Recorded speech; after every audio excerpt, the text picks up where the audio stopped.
So नमस्कार. आजचं नमस्कार. कोणताही ओके कोणताही विषय नसलेलं ओपन फोरम असं आजचं सेशन आहे. अं, असं मी डोक्यात काही धरलेलं नाहीये की कोणता विषय आज ठळकपणे बोलायचा आहे. त्यामुळे तुम्ही माझ्याशी गेले काही महिने काही वर्ष कदाचित संपर्कात आहात आणि जे जे काही मी लिहित असते, आपण बोलत असतो वेगवेगळ्या फोरम्सवरती, त्या अनुषंगाने काही काही छोटे छोटे प्रश्न काही वेळेला राहून जातात किंवा काही मोठ्या शंका पण असतात. सो जे काही रिलेव्हंट आहे अर्थातच आजच्या सेशनसाठी ते विचारा. आणि सेशन रेकॉर्ड होत आहे. लाईक आय सेड की इंटरेस्टिंग चर्चा झाली तर ती नक्की आपण अपलोड करूयात. सो सगळे तुम्ही काय प्रश्न विचारताय त्याच्यावरती सगळं डिपेंड करते. Yes, who wants to start?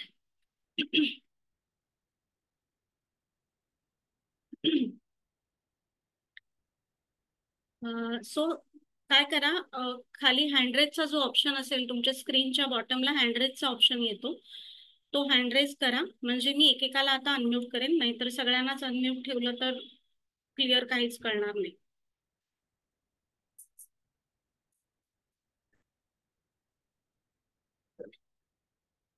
सगळेच ऐकायला आलेत का? येस प्रांजली. हाय. माझा कालचाच प्रश्न जो मला खूप जाणवलं, हे गेले 3 वर्ष सतत मला या गौरीच्या 3 दिवसामध्ये अशा खूप न्यूज येतात.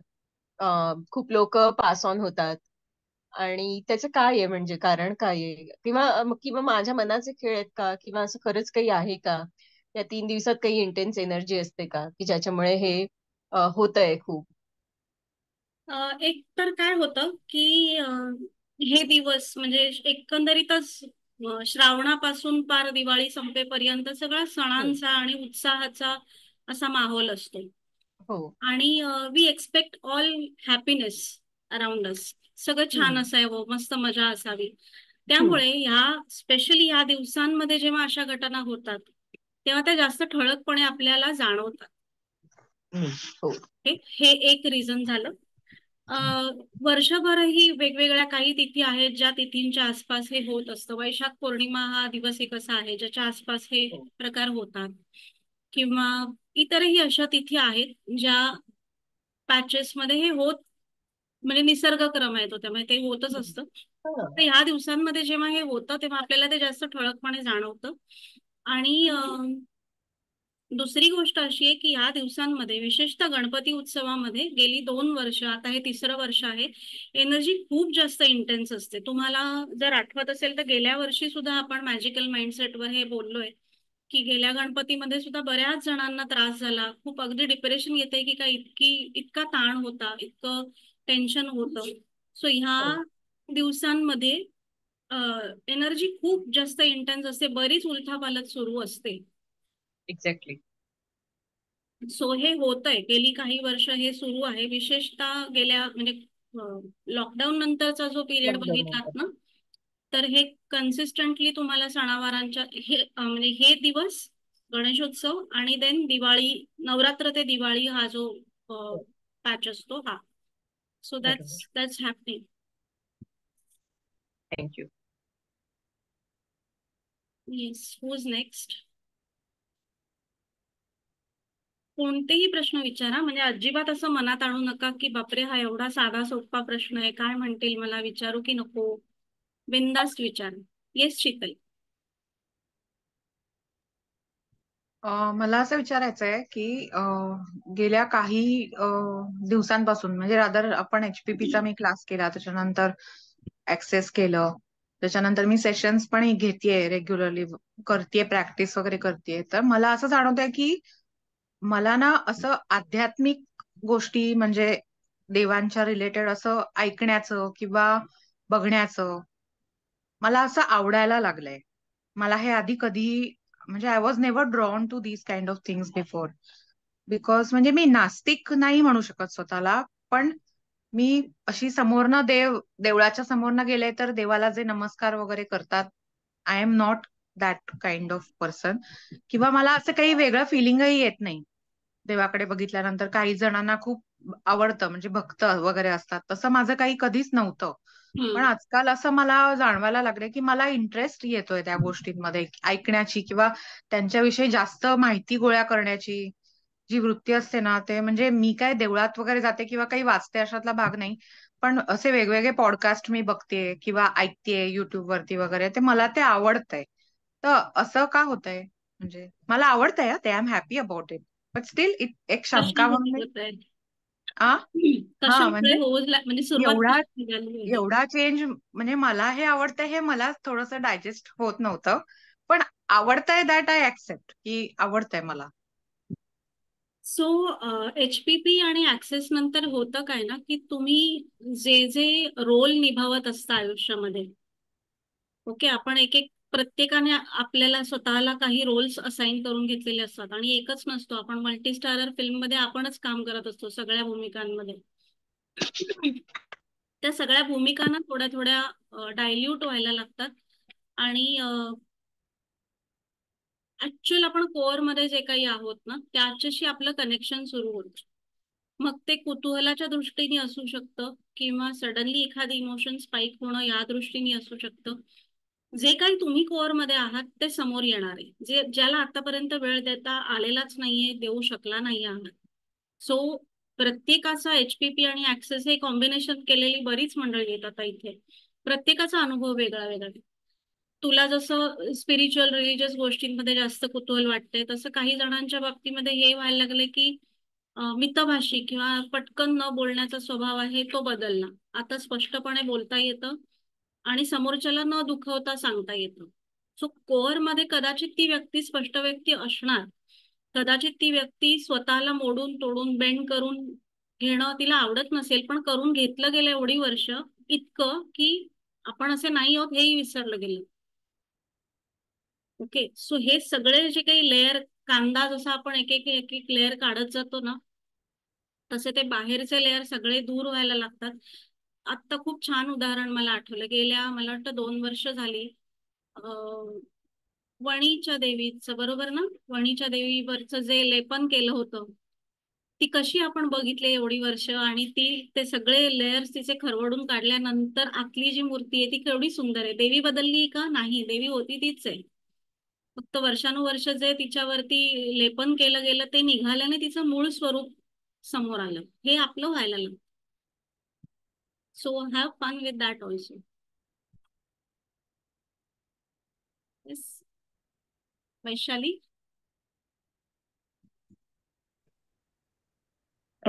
मला सुद्धा HPP केल्यानंतर आता चांगले चांगले अनुभव येत आहेत. माझा कॉन्फिडन्स वाढलाय आणि माझी निर्णय क्षमता वाढलीय. म्हणजे आपण जे नुसतं म्हणतो की 100% रिस्पॉन्सिबिलिटी मी घेते, ते म्हणणं वेगळं किंवा ती का घ्यायची हे समजणं वेगळं आणि ती घेता येणं वेगळं आहे ना. ते लगेच काही पहिल्या दिवशी येत नव्हतं घेता, पण प्रयत्न आपल्याला हा करायचा आहे हे समजलं होतं. आणि जसं क्लिन्झिंग होतंय तस तसं ती रिस्पॉन्सिबिलिटी घेण्याचे पर्सेंटेज वाढत गेले आणि आता मी खूप म्हणजे जवळ गेले, 100% गेले की नाही मला सांगता नाही येणार, पण मी खूप म्हणजे त्याच्यात इम्प्रुव्हमेंट दिसते माझी मलाच. सो मूळचा तुमचा जो काही स्वभाव आहे तो हळूहळू रिव्हील होत राहणार आहे, समोर येत राहणार आहे. आणि इतकी गंमत असते की आपण परत back to what it was, जो काही मुखवटा चढवलेला असतो त्या मुखवट्याला परत आपण जाऊच शकत नाही. ऍक्सेस आणि HPP तुम्हाला तो ऑप्शनच देत नाही. So you have to be true to your self. आणखीन एक विचारायचं होतं की आता काल मूलाधार वर्कशॉपचं मी बघितलं, तर तू म्हणालेलीस HPP शिकवताना की तुम्हाला ते करायची गरजच नाहीये. तर त्याच्याबद्दलच मला विचारायचं होतं की मला मूलाधार वर्कशॉप करायची काही गरज नाहीये ना आता. मूलाधार वर्कशॉप किंवा इव्हन सप्तचक्र वर्कशॉप जे आहे ना, तुम्हाला त्याचा बेस समजून घेण्यासाठी जर करायचं असेल तर करा, काही हरकत नाहीये. म्हणजे नक्की काय आहे ह्याचा आपल्या आयुष्याशी संबंध काय आहे हे तुम्हाला समजून जर घ्यायचं असेल तर ही वर्कशॉप्स, दोन्ही वर्कशॉप्स, म्हणजे फक्त मूलाधारच नाही, आपलं सप्तचक्र वर्कशॉप सुद्धा आहे. सो चक्र सिस्टीम नक्की आपल्यासाठी काय करते, आपण तिचा उपयोग कसा करून घेऊ शकतो, थिअरीमध्ये जर हे माहीत करून घ्यायचं असेल तर ती वर्कशॉप्स नक्की करा. प्रॅक्टिस सुद्धा करायला काहीच हरकत नाहीये. एकच मिनिट.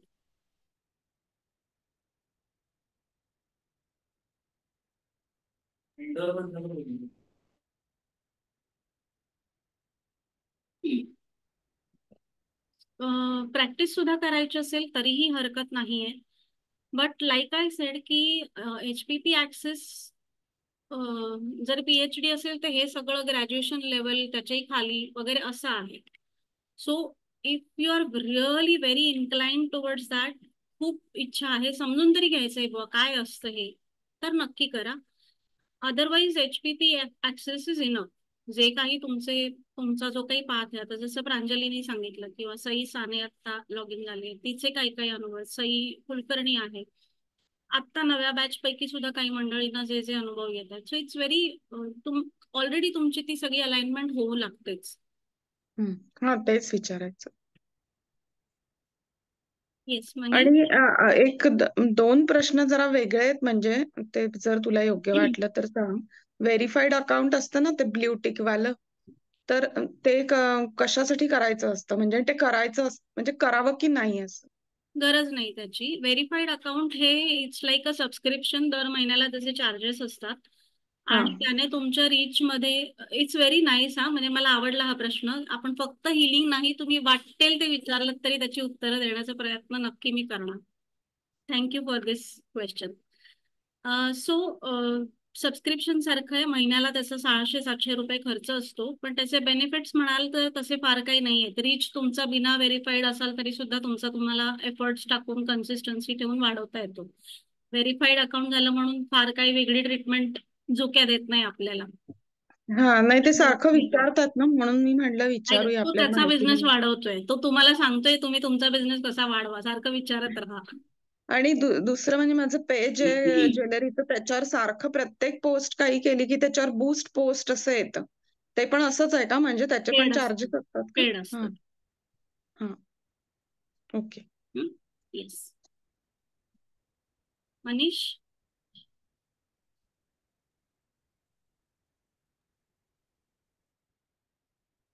नमस्कार सर्वांना. मला असं विचारायचं होतं की आपण आपल्या जीवनामध्ये कायम जर चांगलं वागत असू आणि जर आपल्याबरोबर वाईटच होत असेल, तर ते आपल्या मागच्या कर्माचं समजायचं का त्याचं करंट कर्माचं समजायचं, किंवा हे कसं समजायचं आपण? Okay, very good question. So चांगलं वागणाऱ्या लोकांना कायम वाईट अनुभव का येतात, किंवा मी इतकं चांगलं वागून सुद्धा लोक माझ्याशी असे वाईट का वागतात? सगळी HPP आणि ऍक्सेस वाली मंडळी हसायला लागली. त्यांना माहिती आहे उत्तर याचं काय आहे ते. व्हॉट हॅपन्स इज की आपण जगाकडे आपल्या नजरेने, आपल्या चष्माने बघतो. आपण चांगले आहोत तर जग छान आहे या अपेक्षेने बघत असतो. माझं फेवरेट उदाहरण देते.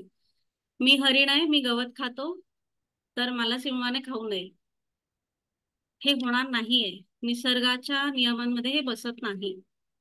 सिंहाचा आहार हरिण आहे, तो हरिणच खाणार आहे. तो तुम्ही शाकाहारी आहात म्हणून मग मी तुला खात नाही, हे होणार नाही.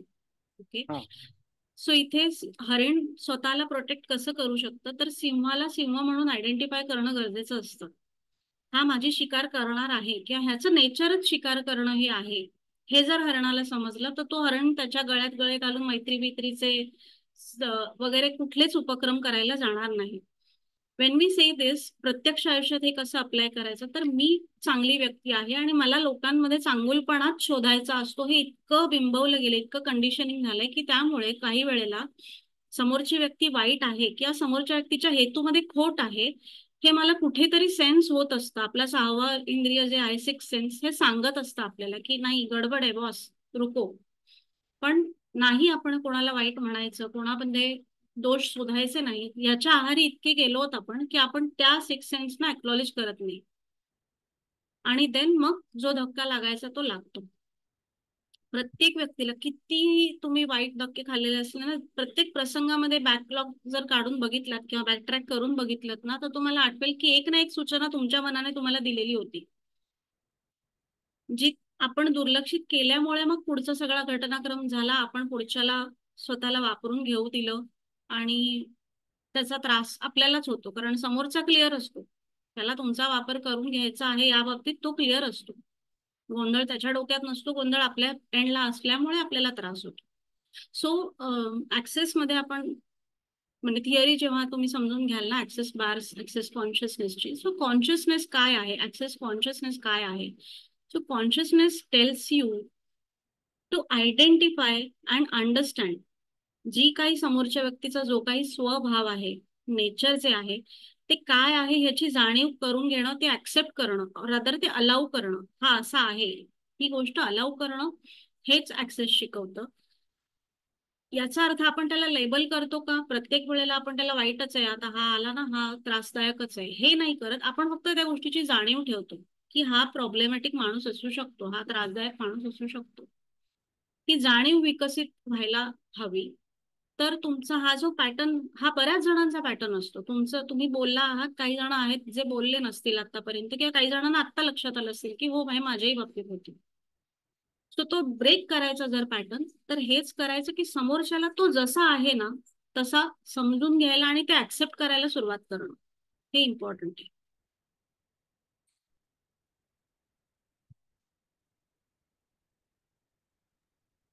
आता याच्यामध्ये आता हे रेकॉर्डिंग चालू आहे का, हो लाईव्ह हो आहे? हो हो. अच्छा, बरोबर. पॉज करू का? हा. मला कोणीतरी रिमाइंड करा प्लीज, स्टार्ट करा. Yes, Paresh.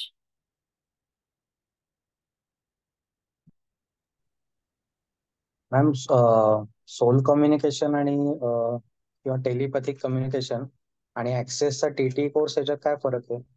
Okay,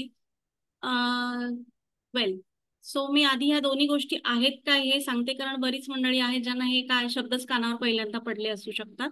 soul communication किंवा टेलिपॅथिक कम्युनिकेशन हे ज्या ज्या गोष्टी आपल्या आजूबाजूला आपल्या सराउंडिंग्स मध्ये आहेत त्यांच्याशी टेलिपॅथीच्या माध्यमातून कनेक्ट करणं आहे. सो आपण आपल्या हायर सोलशी कनेक्ट करू शकतो, आपण आपल्या घराशी कनेक्ट करू शकतो, आपण आपल्या व्हेकलशी कनेक्ट करू शकतो, किंवा सगळ्याच गोष्टी, कुठलीही गोष्ट जी आपल्या आजूबाजूला दिसते आपल्याला, की आपल्याला माहिती ही एक्झिस्ट करते, झाडं आहेत फॉर दॅट मॅटर, प्राणी आहेत, जमीन आहे, वस्तू ज्या हरवलेल्या वस्तू असतात त्या वस्तू आहेत, या सगळ्या गोष्टींशी टेलिपॅथिकली कनेक्ट करणं आणि त्यांच्याकडनं मेसेजेस रिसीव्ह करणं इज सोल कम्युनिकेशन और टेलिपॅथिक कम्युनिकेशन. लेट मी से, सोल कम्युनिकेशन हा टेलिपॅथिक कम्युनिकेशनचा एक भाग आहे. हे झालं टेलिपॅथिक कम्युनिकेशन बद्दल. वेरॅज TTTE हा जो आहे हा ऍक्सेस बार्सचाच एक कोर्स आहे जो talk to the entities, okay, talk to the entities असं त्याचा फुल फॉर्म आहे. या एंटिटीज म्हणजे कोण, तर हे सगळं तर आहेच त्याच्यामध्ये, लँड, वास्तू, human beings, plants, everything, my purse, my table, my laptop, everything. In addition to that आपल्या ह्या जगामध्ये इतरही काही एंटिटीज असतात ज्याच्यामध्ये on the negative side if we say ghosts आहेत, डिमन्स आहेत. On the positive side if we say, अगदी लहानपणी पर्यांच्या गोष्टी ऐकल्यात, वाचल्यात, आवडायच्या, पर्यां वगैरे, फेरीज वगैरेशी सुद्धा कम्युनिकेट करता येतं. वी फील की इट इज ऑल फिक्शनल, गोष्टींमध्ये पुरतच आहे ते सगळं, पण प्रत्यक्षात या सगळ्या ज्या एनर्जीज आहेत या सगळ्या आपल्या आजूबाजूला असतात. ओके, सो या सगळ्यांशी कनेक्ट करणं, आणि it's not just communication. So TTTE मध्ये 3 गोष्टी होतात. एंटिटीज कडून आपण कम्युनिकेशन रिसीव्ह करूच शकतो, त्यांना जे काही आपल्याला सांगायचंय, मेसेजेस जे असतात त्यांचे, ते आपण रिसीव्ह कसे करायचे हे शिकतो. रिसीव्ह कसे करायचे, अजून तो मेसेज फक्त माझ्यासाठी असेल असं नसतं. As I am the medium, माझ्या माध्यमातून त्या एंटिटीला दुसऱ्या कोणाला तरी निरोप द्यायचा पण असू शकतो. तिचे नातेवाईक असू शकतात, किंवा माझ्याच नातेवाईकात किंवा माझ्या सर्कल मधल्या कोणाला तरी काहीतरी अमुक गोष्ट सांग, हे असू शकतं. So communication is one reason why entities want to talk to us. दुसरं रिझन असतं क्लिअर करणं, त्यांना क्लिअर करून हवं, त्यांना मदत हवी असते बेसिकली आपली. ते ज्या स्टेजमध्ये अडकलेले असतात ना त्या स्टेजमधनं बाहेर पडायला आणि त्यांचा जर्नी पुढे कंटिन्यू करायला त्यांना मदत हवी असते. ती आपणच का करू शकतो, कारण आपल्याकडे शरीर आहे, त्यांच्याकडे शरीर नसतं. ओके, सो त्यांना आपली मदत हवी असते, हे दुसरं रिझन. आणि तिसरं रिझन, त्यांना आपली मदत करायची असते. सो मला इथे बसून समजा एखादा प्रॉब्लेम आहे जो मला सॉल्व्ह होत नाहीये माझा आणि मी डोकं खाजत बसले की आता अजून कोणाकडे मदत मागू. देर इज अ पॉसिबिलिटी की माझ्या आजूबाजूला 4 एंटिटीज वाट बघत असतील की बाई ग म्हण फक्त, मदत करा माझी, एवढं म्हण फक्त, मग बघ आम्ही काय करतो. सो दिस इज, या तीनही गोष्टी कशा करायच्या आणि आयडेंटिफाय कसं करायचं. बेसिकली ही एंटिटी जी आहे ही आपल्याशी नुसती कम्युनिकेट करायला आली आहे का तिला आपली मदत हवी आहे का तिला आपली मदत करायची आहे, हे समजून घेणं आणि त्याचे टूल्स जे काही आहेत ते शिकणं is talk to the entities. Talk to the entities करण्यास ज्यांचे ज्यांचे ऍक्सेस बारचे कोर्सेस झालेले आहेत त्यांना TTTE करता येतो. त्याचा प्री रेक्विजिट आहे ते बार सर्टिफिकेट झालेलं असलं पाहिजे आणि देन मजा असते सगळी. सो आय होप फरक लक्षात आला दोन्ही मध्ये काय आहे तो. ओके, ज्यांना मी अनम्यूट करेन ना त्यांनी परत म्यूट करू नका अनलेस अंटिल तुमच्या आजूबाजूला गोंधळ सुरू असला तर, अदरवाईज अनम्यूटच राहा. येस परेश. मॅम यात आपले गेलेले रिलेटिव्ह पण येतात का, त्यांच्याशी कम्युनिकेट करू एव्हरीथिंग शकतो? Everything everything everything. सो मी आणि HPPच्या कोर्सेसमध्ये कदाचित हा अनुभव आय डोंट रिमेंबर मी कोणाकोणाशी शेअर केला असेल किंवा काय, पण माझी आत्या, सख्खी आत्या जी जिला जाऊन आज 18-20 वर्ष झाली आहेत, ती कनेक्ट करण्याचा प्रयत्न केलाय तिने माझ्याशी आणि whatever messages she had to give me I have received. आता तिचा पुनर्जन्म झाला असेल का नसेल का असूही शकतो, पण ऍज माय आत्या, my relative, she was still there. So higher सोलकडनं जे मेसेजेस येणं पॉसिबल होतं ते मला आले.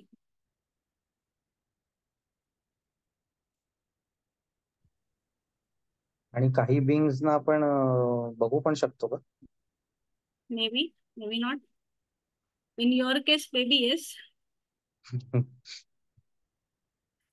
द थिंग इज ना, सो काय होतं ना, टॉक टू एंटिटीज असं म्हटल्यानंतर किंवा ह्या सगळ्या गोष्टींशी कम्युनिकेट करायचं म्हटल्यानंतर आपल्या डोक्यात काय येतं माहितीये, कोण चालू होतात माहितीये, रामगोपाल वर्मा, रामसे ब्रदर्स, यांनी आपल्याला एवढी वर्ष, पहिलं काय येतं डोक्यामध्ये, घरात मी जर एकटी बसले असेल आणि कुठेतरी काहीतरी आवाज आला, अगदीच सूक्ष्म काहीतरी, मलाच कळेल इतकाच आवाज आला, तर पहिलं यातलंच काहीतरी येतं डोक्यामध्ये की बापरे काय आहे, काय असेल, जाऊ की नको जाऊ, ते घरी कोणीतरी आल्यानंतर त्या खोलीत जाईन, जायलाच नको, आपण खोलीतच जायचं नाही. So we have been condition, again this is a conditioning, की जे दिसत नाही ना ते सगळं आपल्याला त्रास द्यायला किंवा घाबरवायला आहे. It's not like that. जरी ते स्केरी दिसणारे एंटिटीज असले तरी ते सुद्धा हेल्पिंग नेचरचे असू शकतात. ते दिसतात तसे त्याला त्यांचाही काही इलाज नसतो.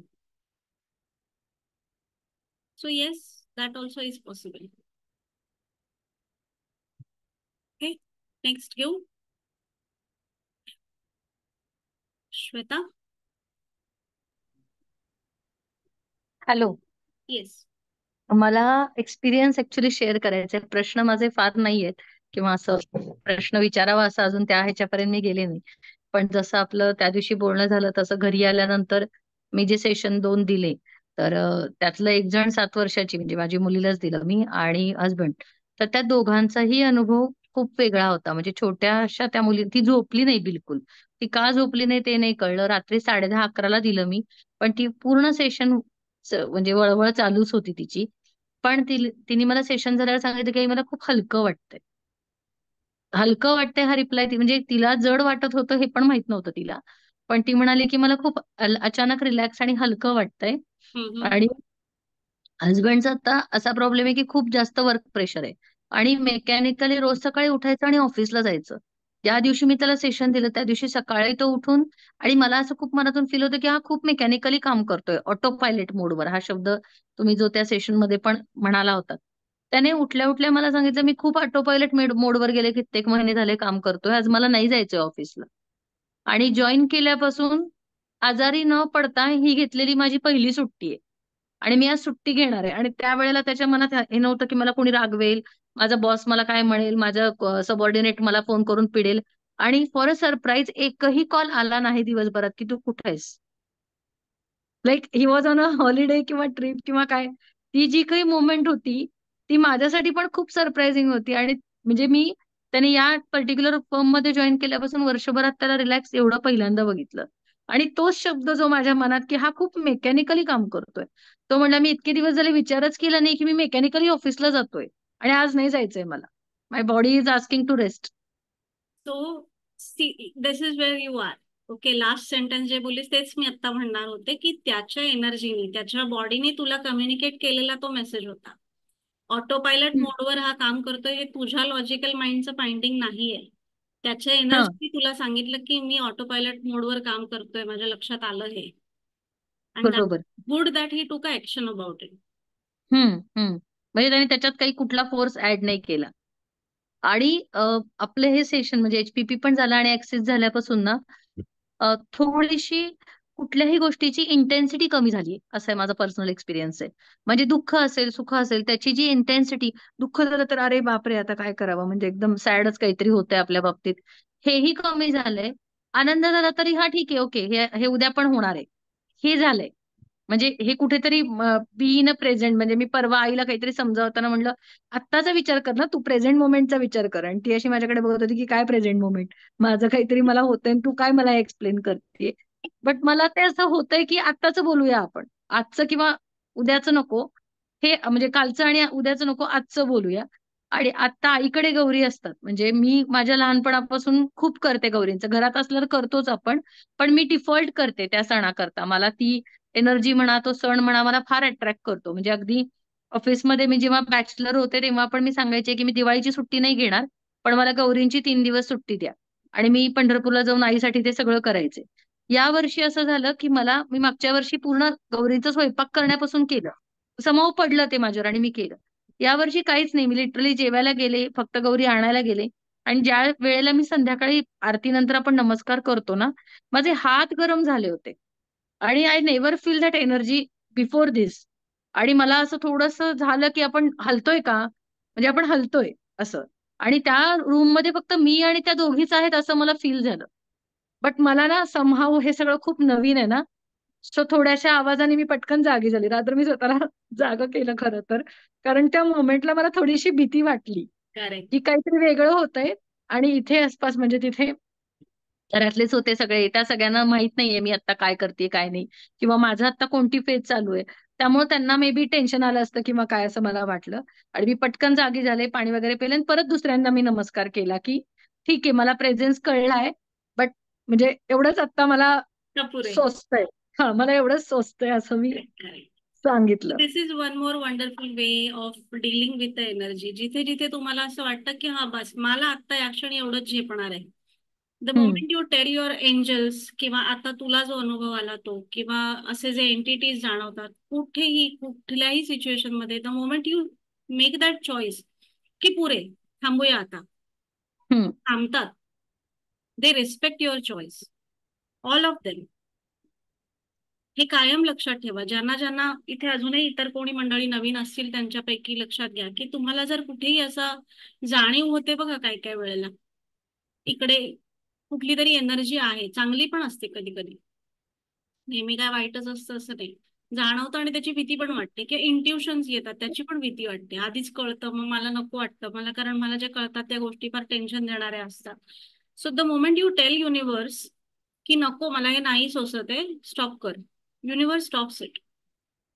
सो हा हम्म. चॉईस तुमच्याकडे आहे, हा ऑप्शन आहे तुमच्याकडे, हे कायम लक्षात ठेवा. घाबरून किंवा दडपण घेऊन पळत सुटू नका त्या ठिकाणापासून. Be there and tell them की बस पुरे, स्टॉप. आणि एचपीपीचे 2 अनुभव आहेत. म्हणजे मुलगी छोटी आहे, ती एचपीपी करते, एचपीपी ऐकते, काहीतरी चालू असतं सतत माझ्याही बोलण्यात ना. तर तिने त्या दिवशी मला विचारलं की माझा बेंचमेट मला बदलून हवाय आई, तर मी एचपीपी कसं अप्लाय करू. आणि तिने ती जी काही काय ती टर्म आहे, कारण तो जो बेंचमेट बसलाय पर्टिक्युलरली अचानकच चेंज झाला त्या दिवशी, आणि तो तिला अजिबात आवडत नाही, तो खूप म्हणजे त्रास देतो तिला, ट्रबल करतो. तर तिला असं होतं की मला तो नकोय, तर तिने एचपीपी केलं. माझ्याकडनं प्रार्थना काय म्हणायला पाहिजे ती जाणून घेतली, ती म्हणली, एचपीपी केला आणि तिचा खरंच नेक्स्ट डे पार्टनर चेंज झाला. आणि जो वर्गात सगळ्यात डिसेंट मुलगा आहे तो तिचा पार्टनर आहे आता. आणि शी वॉज व्हेरी हॅपी की माझं काम झालं. आणि या सगळ्याची कडी म्हणजे माझ्या धाकट्या बहिणीला, जी सध्या पर्सनल लाईफ मध्ये खूप जास्त ट्रबल मध्ये, तिने परवा एचपीपी वर 20 मिनिटं ऍज गुड ऍज लेक्चर दिले. आणि तिला सांगितलं की तू एचपीपी कर पुढच्या काहीतरी डेडलाईन दिली तिने बोलता बोलता, ती कशी दिली काय माहित नाही, एवढ्या एवढ्या दिवसात तुझा साखरपुडा होईल असं वगैरे. बाई. सो दिस वॉज लाईक, मला माहित नाही मी आता इथे शेअर केलं पाहिजे नाही केलं पाहिजे.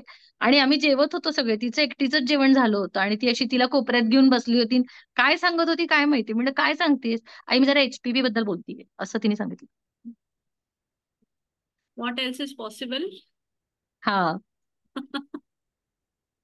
खूप म्हणजे HPVचे तर मी खूप अनुभव घेतले. तुम्ही ज्या दिवशी मी HPVच्या सेशनला बसले त्या दिवशी ते जे नेबरचं झालं ना, ती नेबर आज तागायत माझ्याशी पुन्हा. त्याच्यानंतर 3 ते 4 भांडणं झाली. ती पूर्ण बिल्डिंग मध्ये वेगवेगळ्या लोकांची भांडून आली मी सोडून. That is the reason I told you की तुझी लेक तुझ्यासाठी काय काय घेऊन आली तुला माहिती नाहीये. खरंय खरंय खरंय. आणि माझ्या बहिणीने मला हा रिप्लाय केला की ऍक्च्युली हे वर्क वर्क होतंय आणि ती जे काही सांगते ते त्याचा अनुभव घेतला तिने लगेच नेक्स्ट डे. असं ती, आणि ते तिने सांगितलं. म्हणजे असं पण नाही की मी किती तिला सांगतेय किंवा हिलिंग स्टार्ट केलंय. तिच्या खेळण्याच्या ह्याच्यात तिने ते तिला एक्सप्लेन केलं. ते फक्त तिला एक काहीतरी काळजी कळलंय. घे, एक काळजी फक्त घे की हे हम्म, नॉर्मलाइज राहू देत. ओके, हम्म. कन्सिडरिंग हर एज. या गोष्टी तिला सांगायचं की हे सारखं सगळ्यांना नाही सांगत सुटायचं. हा, हे सांगितलं मी तिला. हा, हो. हे हा, आपल्यासाठी आहे, आपल्या पुरतं वापरायचं, सगळ्यांना बरोबर. सांगत नाही सुटायचं. तुला मस्त वाटतंय ना तू कर, दॅट इज हम्म. कारण हा, तो ते तिने सांगितलं. नॉर्मलाइज राहील. अदरवाईज ते आउट ऑफ कंट्रोल ब्लो व्हायला नको. तिचं तिचं जे आयुष्य आहे ते साधं इव्हन मी तिला सोपं हे पण सांगितलं की तुझ्या प्रत्येक गोष्टीसाठी तू HPP नको करू. काही गोष्टी तू ऑन युअर एफर्ट्स पण केल्या पाहिजेत. करायचा प्रयत्न कर. हा, कारण ती मॅजिक वॅन नाहीये आणि ती जरी असली तरी ते वापरायचं. मग कुठल्या तरी रॉंग गोष्टी करता पण ती ते करेल की काय असं जरा मला वाटलं. म्हणजे माहित नाही, पण मला एक असं वाटलं ऍज अ पॅरेंट की थोडंसं आपण त्याला डबल कोटेड मध्ये ठेवलं पाहिजे की दिस इज समथिंग स्पेशल. म्हणजे आपण चॉकलेट आणतो तर ते काहीतरी खास गोष्ट झाल्यावरच मी तिला देते असं. Barriers down, barriers down, barriers down. Next, प्रगती.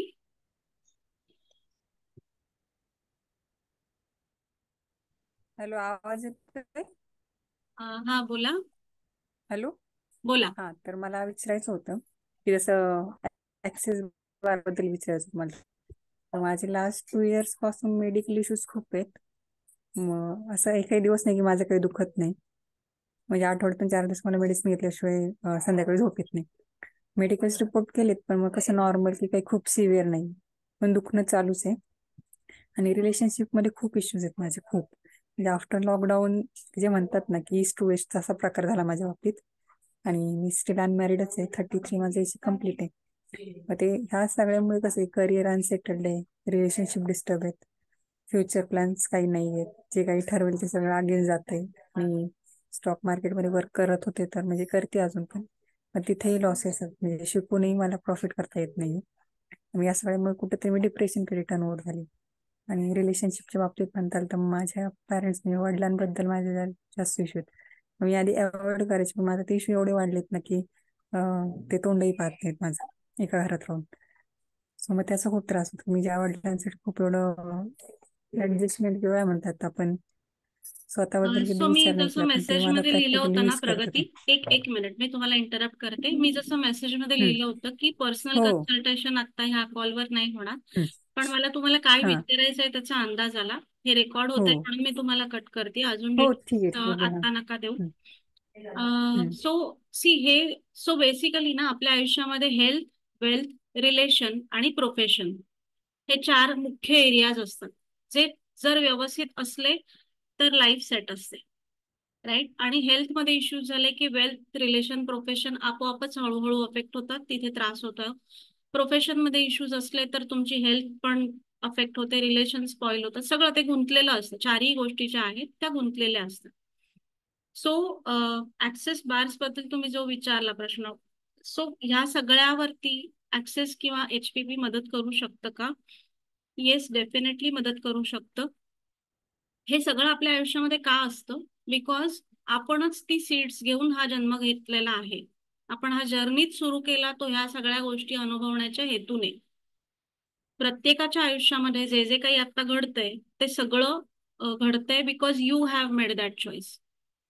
each one of us is choosing it. Okay. त्याचा अर्थ हा आहे की तो चॉईस अंडू करायचा आणि बेटर लाईफ जगायचा ऑप्शन पण आपल्याकडे असतो. तो कसा हे आपण बार्स जेव्हा सेशन्स तुम्ही रिसीव्ह करता तेव्हाही ते होतं.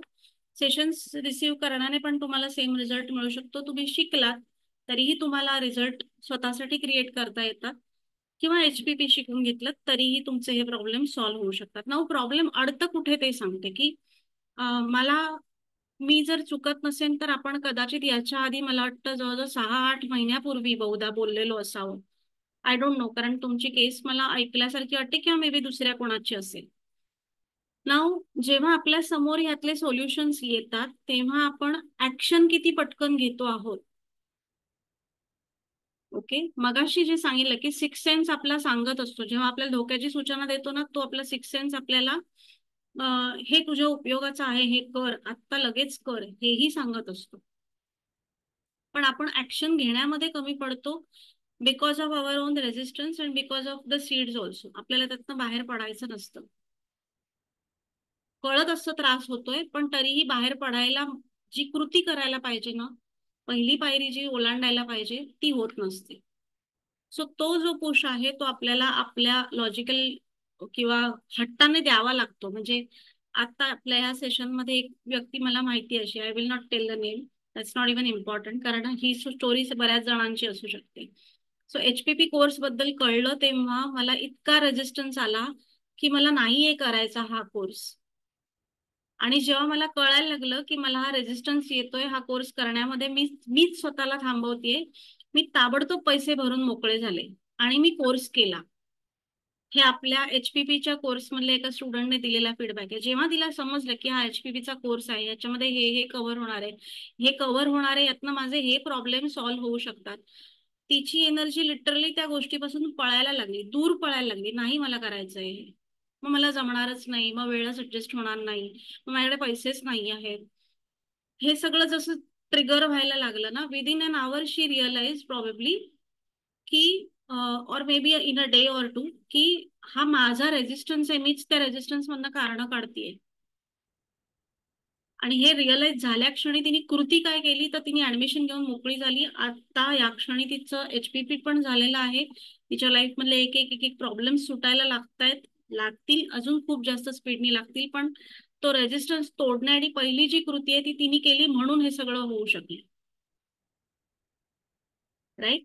So I hope I answered your question. बोला, अनम्यूट करा.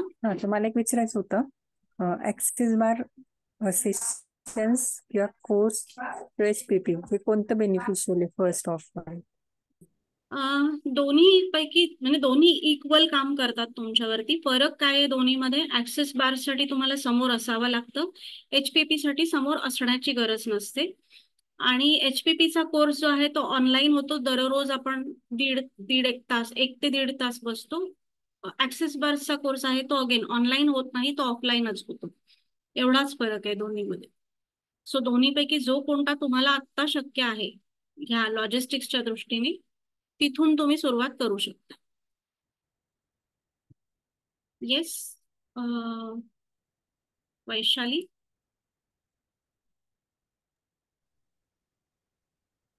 मला विचारायचं होतं की आता तुझ्या 2 गोष्टींबद्दल माहिती सांगितलीस ना, टेलिपॅथिक कम्युनिकेशन आणि TTE काय ते, तर ते कोणालाही करता येतं का त्याच्यासाठी काही ऍबिलिटी असायला लागते तुमच्याकडे? हे कोणालाही करता येऊ शकतं.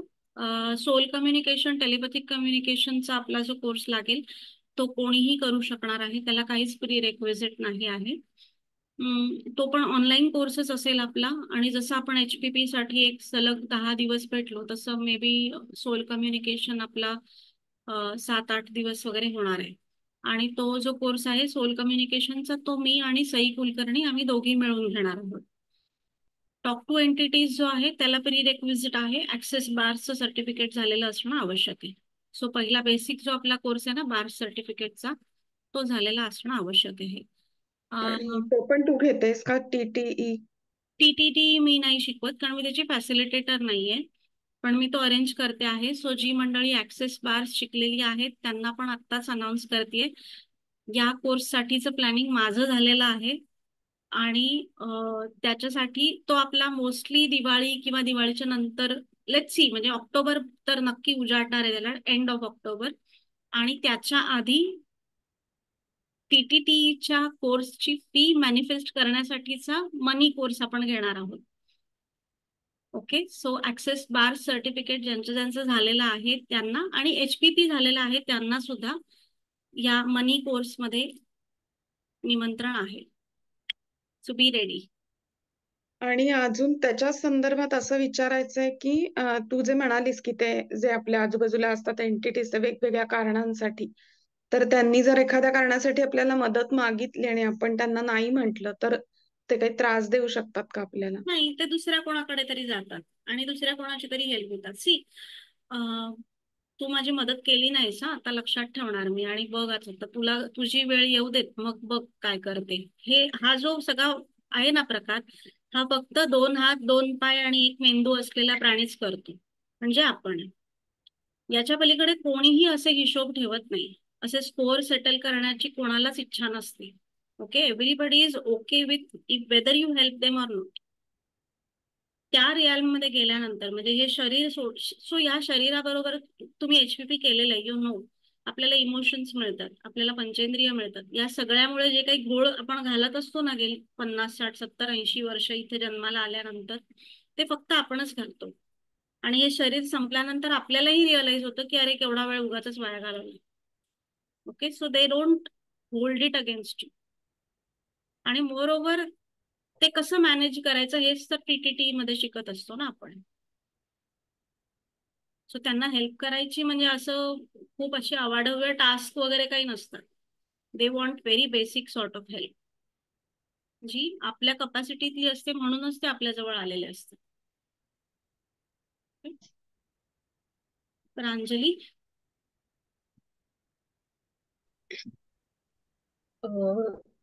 हा जो टीटीचा कोर्स आहे तो पण मग ऍक्सेस कॉन्शियसनेसचा ते इंटरनॅशनल सर्टिफिकेट कोर्स आहे का? Yes, so you can work as a practitioner after that. So तुम्ही लोकांचे असे जे काही प्रॉब्लेम आहेत ते सॉल्व्ह ओके. करायला मदत. आणखीन ओके, ठीक आहे. आणि हे विचारायचं होतं मला, आपली एनर्जी ड्रेन किंवा असं काही होतं का याच्यामध्ये? टीटी म्हणजे असं जनरली असं म्हटलं जातं ना की एनर्जी गेन होते किंवा एनर्जी शिफ्ट होते, मग तसा काही इश्यू होतो का? नाही होत. सो काय होतं सांगते तुला. ऍक्सेस तुम्ही जसं जसं प्रॅक्टिस करायला सुरुवात कराल ना, तसं हा. तसं पहिलं तर तुमचंच जे काही अनावश्यक ओझं आहे ते निघून जायला होतं. आपल्याला जो काही थकवा किंवा ड्रेन फील होणं वगैरे जे आहे, इट इज ओनली बिकॉज आपल्यावर पण काम होत असतं म्हणून. ते जेवढं ओके. होत राहील म्हणून त्याला प्री रेक्विजिट आहे, बार्स क्लास लागतो त्याला. तो बार्सचा बेस तुम्हाला असायला हवा. त्याची क्लिअरिंग तुमची झालेली असतात, तुमची तेवढी बार सेशन झालेली असतात, स्वतःवर झालेली असतात, दुसऱ्यांवर झालेली असतात. सो तुम्ही ऑलरेडी तेवढे लाईटन अप झालेले असतात. आणि then when entities start contributing to your life, that becomes more easier rather. Okay, thank you. आणखीन एक मला ऍक्सेसच्या संदर्भातला आहे, आपल्या अभ्यासक्रमाच्या संदर्भातला विचारू का? विचार सोशल मीडियावरतीच असेल तर मी बघितलंय. सांगेन, नाही तर मग ग्रुपवर टाक, आपल्या ऍक्सेस प्रॅक्टिशनर ग्रुप. ठीक आहे. 10 to 30 क्लिअरिंगचं काय आहे? ओके, मी सो 30 into 30 क्लिअरिंगची खूप सारी तुम्हाला व्हिडिओज वगैरे दिसतील. हा. युट्यूबवर खूप आहे 30 into 30 क्लिअरिंग्स. मग ते नुसतं क्लिअरिंग स्टेटमेंट असतं, मनी रिलेटेड असतं, there are various clearing statements. So ती जी आहेत ती तुम्ही 30 दिवस सलग ऐकल्यानंतर तुमच्या एनर्जीमध्ये जो काही शिफ्ट व्हायला लागतो तो क्रिएट करून म्हणजे तो घडवून आणणारी क्लिअरिंग स्टेटमेंट्स असतात. ती जर तुमच्या गोष्टीशी रिलेव्हंट असतील तर तुम्ही ती ऐकायला काहीच हरकत नाही. आणि तुमच्या स्वतःच्या आवाजात रेकॉर्ड करून सुद्धा ऐकू शकता. It's not the part of basic access bars course. पण जसं जसं तू जो फीडबॅक शेअर केला होतास की क्लिअरिंग स्टेटमेंट किंवा जे ऑब्स्टॅकल्स आहेत जे क्लिअर करायचे मला आपोआपच यायला लागले आहेत. हो. सो हा जो अवेअरनेस आहे ना, त्या अवेअरनेस मधनं हे बरेच जण क्रिएट करत असतात. त्यातनं एक होतं की ज्यांना ऍक्सेस बद्दल काहीच माहिती नाहीये त्यांना त्याची माहिती हवी लागते. So it works as a connecting tool also. त्याला ओके. युट्यूबवर असल्याने, पब्लिक व्हिडिओज असल्याने पीपल कॅन यूज इट. आणि समजा मी माझ्याकडे जे येतील बार्स रन करायला, तर मला असं जर जाणवलं की they need this, they should chant this clearing statement or what ever they need this clearing statement, so can I suggest them? नाही, नो 10 to 30चं? नको. ओके. रिझन इज सी, तुमचा जो काही अवेअरनेस आहे ना, बार्स क्लास पूर्ण 1 दिवसाचं जे ते सगळं तुम्ही ऐकलं, त्यानंतर तुम्ही सेशन देत आहात, त्यातनं तुमचा स्टेप बाय स्टेप, टप्प्याटप्प्याने अवेअरनेस बिल्टअप होतोय. हा. पहिली रिॲक्शन तुमची स्वतःचीच आठवा जेव्हा तुम्ही क्लिअरिंग स्टेटमेंट ऐकलत माझ्या तोंडून. Oh. Okay, exactly same reaction तुम्हाला त्यांच्याकडनं मिळणार आहे, because they don't know head and tail of it. मग त्यापेक्षा त्यांना HPPचं टूल देऊ शकतेस. I take 100% responsibility of my own life or whatever is happening, आणि ती 4 वाक्य हे देऊ शकतेस. दिस इज कॉम्प्रिहेंड होऊ शकतं त्यांना. ची जी टूल्स आहेत ना, ती कॉम्प्रिहेंड व्हायला, म्हणजे त्यांचा इंटरेस्ट निघून जाऊ शकतो बेसिकली, की काय बडबडतोय कळत नाहीये. हा. ओके. ठीक आहे. येस. Thank you. परेश. हा मॅम, आकाशिक रेकॉर्ड्स बद्दल थोडंसं सांगू शकाल का? ओके. आकाशिक रेकॉर्ड्स ही आपलं जे काही आतापर्यंत झालेलं आहे, सो बेसिकली रेकॉर्ड्स आहेत ती, आणि ती आकाशिक म्हणजे स्पेसमध्ये स्टोअर केलेली रेकॉर्ड्स आहेत. ओके, त्यांचे गार्डियन्स असतात. जी एंजल हायरार्की सगळी आहे ना, त्यातले एंजल्स जे आहेत ते त्यांचे गार्डियन्स असतात. त्यांच्या कंट्रोलमध्ये किंवा त्यांच्या ताब्यात बेसिकली ही रेकॉर्ड्स असतात. ती ओपनली अवेलेबल नसतात. जी व्यक्ती आकाशिक रेकॉर्ड्स रीड करणारी आहे, जी माध्यम आहे, चॅनल आहे, बेसिकली समजा तुमचं करत असेल कोणी, तर if I am doing it, so I connect with that entities. Again एंटिटीजच आले, एंजल्स आहेत हे सुद्धा. सो त्यांच्याशी कनेक्ट करून अमुक माणसाचं अमुक घटनेसंबंधीचं जे काही आकाशिक रेकॉर्ड आहे त्याचा ऍक्सेस मी मागत असते. आणि मग ते मला आयदर, म्हणजे माझ्या 5 इंद्रियांपैकी ऐकू येणं, दिसणं किंवा विचार, शब्द डोक्यात येणं, या 3 माध्यमांमधनं माझ्यापर्यंत ते दृश्य स्वरूपात तरी येतं. मला काहीतरी शब्द ऐकायला येतात, दिसतात, आणि then I tell you about that. So it's basically reading your past, अगदी नटशेल मध्ये सांगायचं तर. हे का करून घेतात आकाशिक रेकॉर्ड, कोणी करून घ्यावं, तर असे जर काही इश्यूज असतील तुमच्या आयुष्यामध्ये की माझ्या वाट्याला हे का आलंय, माझ्या आयुष्यात हे असं का होतंय, ह्याची उत्तरं मला शोधायची आहेत. एखादं रिलेशन असतं जे खूप कॉम्प्लिकेटेड रिलेशन आहे, धरवतही नाही सोडवतही नाही अशी काही रिलेशन असतात, किंवा मला माहितीये की ही व्यक्ती माझ्यासाठी त्रासदायक आहे पण मी काहीच नाही करू शकत, अशी काही रिलेशन असतात, किंवा मनी सिच्युएशन असतात. So everything, health wealth relation profession पैकी सगळ्या गोष्टी आकाशिक रेकॉर्ड्स रीड करून त्यांची रूट कॉज शोधता येतात.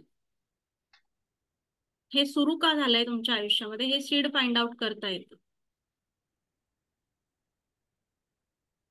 आणि that is what it is. So it's not a remedy. Unmute करा. It's not a typically remedy, it's testing आहे, बेसिकली पॅथॉलॉजी टेस्ट सारखं टेस्टिंग, लॅब टेस्ट आहे ते. पण म्हणजे पर्सन स्पेसिफिक आहे का? मला जर इव्हेंट स्पेसिफिक हवं असेल, म्हणजे वर्ल्ड वॉर आहे किंवा मागच्या काही असतील इतिहासातल्या घटना, त्यांचे रेकॉर्ड नाही ऍक्सेस करता येत का? कम्युनिटीचे रेकॉर्ड्स रीड करणारे माझ्या माहितीमध्ये तरी कोण नाही, बिकॉज वर्ल्ड वॉरचं किंवा पास्ट मधल्या घटनांचे जे काही जी सीड्स असतात ना, ती कलेक्टिव्हली असतात. म्हणजे it's not one persons database. Okay, जे जे सगळे त्या वेळेला, त्या क्षणी, त्या पिरियड मध्ये आणि नंतर भविष्यात सुद्धा अफेक्ट झाले, त्या सगळ्यांचे सीड्स तिथे कामी येईल. त्यामुळे कोणाचं रीड करणार तुम्ही, असं होतं. So I don't think so की कम्युनिटी किंवा फॉर दॅट मॅटर आता ऍक्सिडेंट्स होतात, बसच्या बसच दरीत कोसळली आणि सगळेजण, एव्हरीबडी लॉस देअर लाईफ. स्वतः किती जणांचं तुम्ही रेकॉर्ड रीड कराल, काय काय रीड कराल, because it's a collective destiny, collective conscious choice that all those souls have made. हेही बघितलं असेल की अशी एखादी बस जाते, होतं काहीतरी, आणि एकाच कोणाच्या तरी माणसाचं तिकीटच कॅन्सल झालं असतं, ती बसच चुकलेली असते, तो चढूच शकलेला नसतो आणि he is the only one who survives. So हे नाही, कलेक्टिव्ह इन्सिडेंट साठी Akashic is not something that you want to learn. Maybe access can help you with it. Maybe I don't see what shows up. आणि soul communication बद्दल पण एक शंका आहे की आपल्या समोर एखादी व्यक्ती बसली असेल तर तिथल्या तिथं पण तिच्या सोलशी आपण कम्युनिकेट करू शकतो का? मग ती जे सांगते आणि सोल जे सांगेल हे So now, Sai, you want to answer this?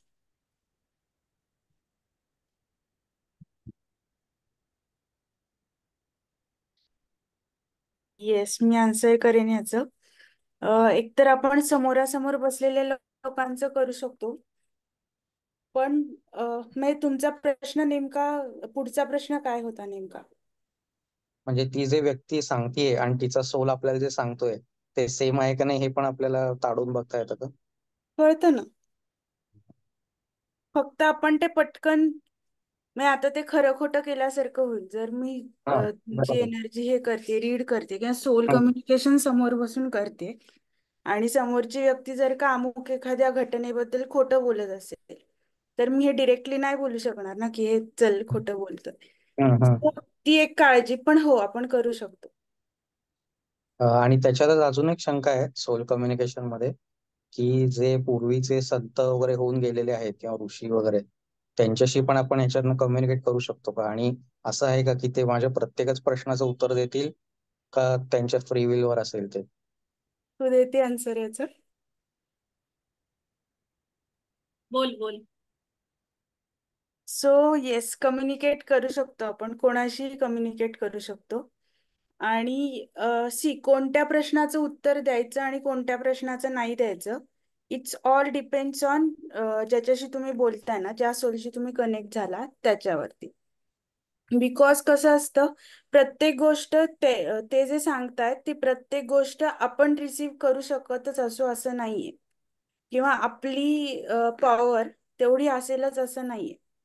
So प्रत्येक गोष्ट ते सांगतील हे धरून नको चालूया आपण, पण त्यांना पण त्रास होईल किंवा आपल्याला आपण त्रास करून घेऊ असं पण आपण विचारू नये, हे मी नेहमी सांगते लोकांना.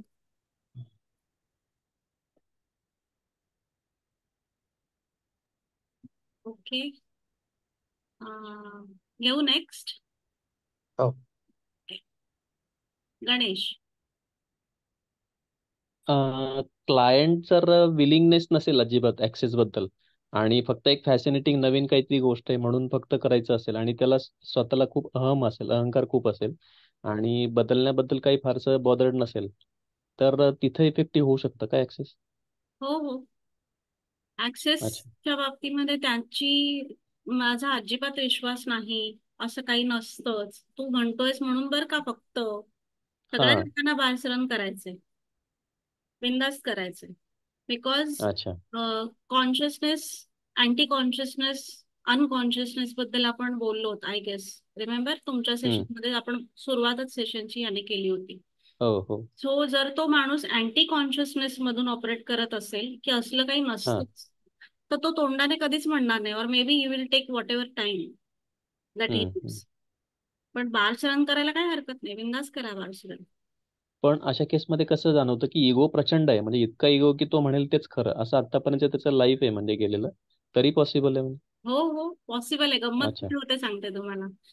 हम्म. ही जी मंडळी असतात ना, ज्यांचा अंगठा असा ताठ असतो, म्हणजे हो लहानपणी आपण हो करायचो ना, ते असा अंगठा असेल तर तुझा स्वभाव असा, असा असेल तर हो असा. हो आपण हो केले का माहिती आम्ही करायचो हे. तर हो, ज्यांचा करायचं अंगठा असा बरोबर. ताठ असतो की नाही, त्यांना तू जे काही केलंस त्याच्यामुळे माझ्यामध्ये बदल झालाय हे हा मान्य हा. करायलाही त्रास होतो. हो बरोबर. सो ठीक आहे, आपण गंमत बघायची, बदल होण्याची अच्छा. हा मतलब हा आपल्याला ते ऍक्सेप्ट करत, बोलत न बोलत, दॅट हा इज हा व्हेरी हा. लुकआउट. सेशन देऊन मोकळं ओके. व्हायचं, तुमचा फायदा आहे, तुमचे बार सरण होतात त्याच्यात. बरोबर आहे, हो ते होतच खरं आहे. करा, तुमच्या ओके. तुमच्या नोट्स काढून ठेवा. सो जे तुम्हाला हो जाणवतं, अशा हो. काही सेशन्स मध्ये तुम्हाला जाणवतात ज्या तुम्ही त्यांच्याशी व्हॅलिडेट केल्यात ना, तर हा. त्यांनी मान्य करो न करो त्यांच्या बॉडी लँग्वेज मधनं तुम्हाला कळतं की याला आलंय लक्षात की हे वेगळं आहे. अच्छा. हम्म हम्म. Okay, thank you. येस. मी ना ज्यांनी आधी प्रश्न नाही विचारले त्यांचे आधी घेते. ओके. सई साने.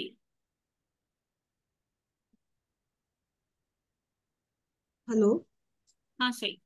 हा, माझे 2 प्रश्न आहेत. एक म्हणजे मला फेसलिफ्टच्या ह्याच्याबद्दल ऐकायचंय आणि दुसरं म्हणजे आजच एका क्लायंट बरोबर बोलताना त्यांनी मला माझ्याशी थोडा वाद घातला, म्हणजे थोडाच घातला कारण मी तो विषय तिथे थांबवला, की ऍक्सेस बारचे साईड इफेक्ट्स काय असतात.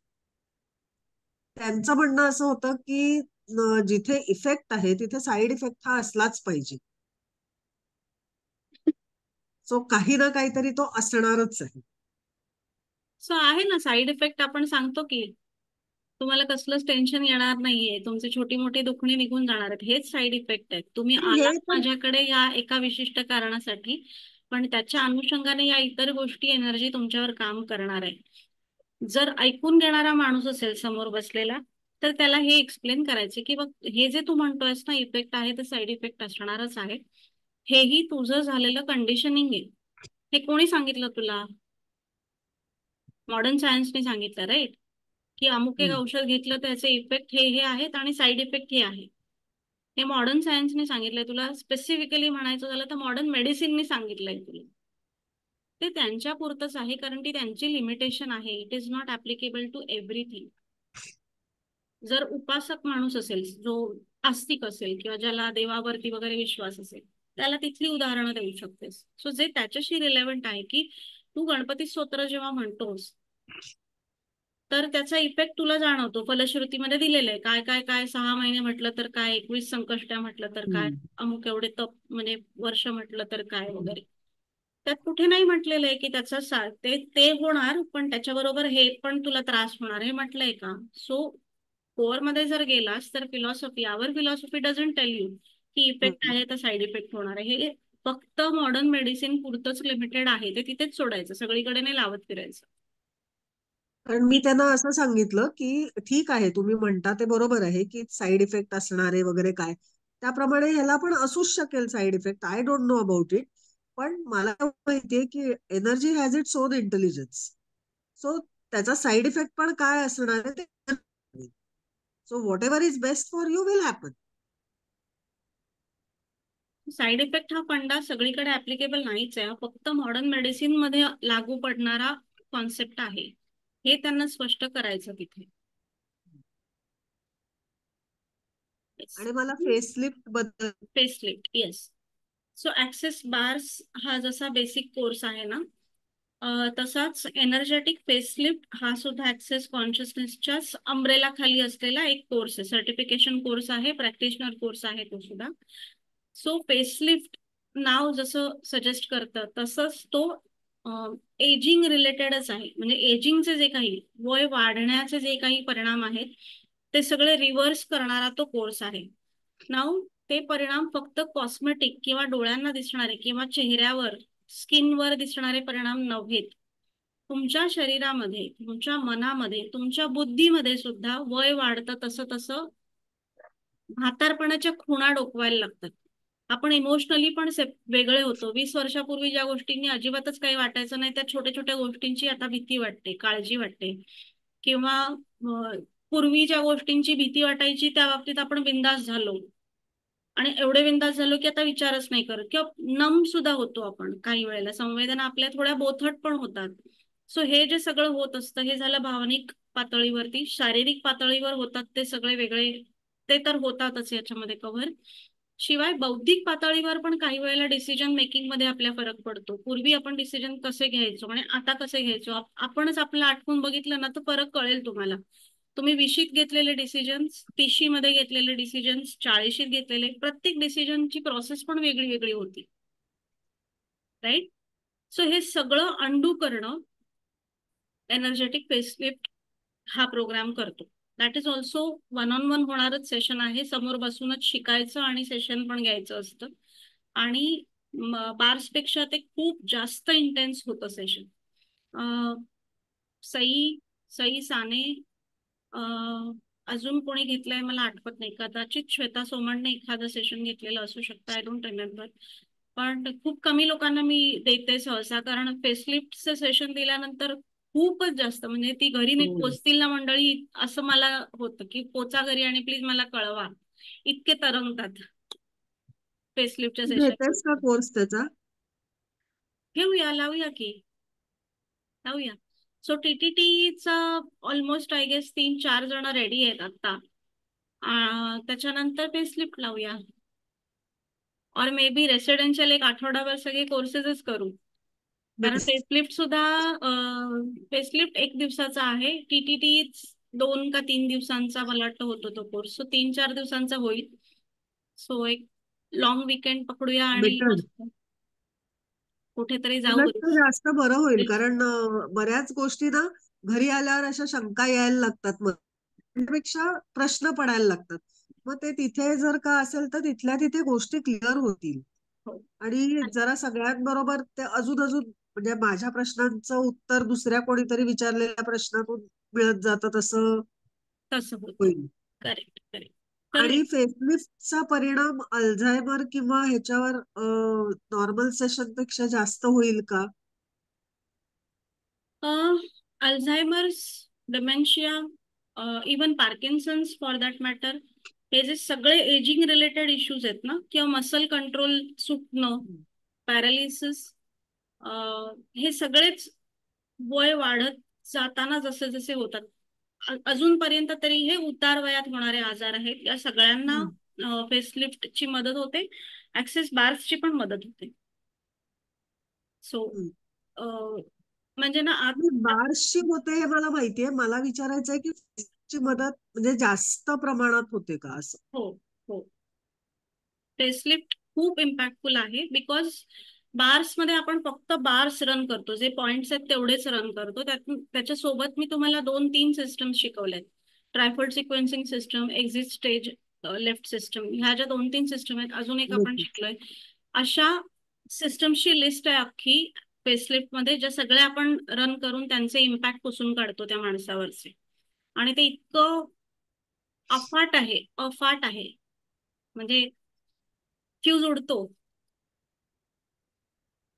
मग तू रेसिडेन्शियल कॅम्पच घे आता. तथास्तु. करूया, नक्की करूया. 1 मिनिट प्रांजली, थांब जरा. श्रुती,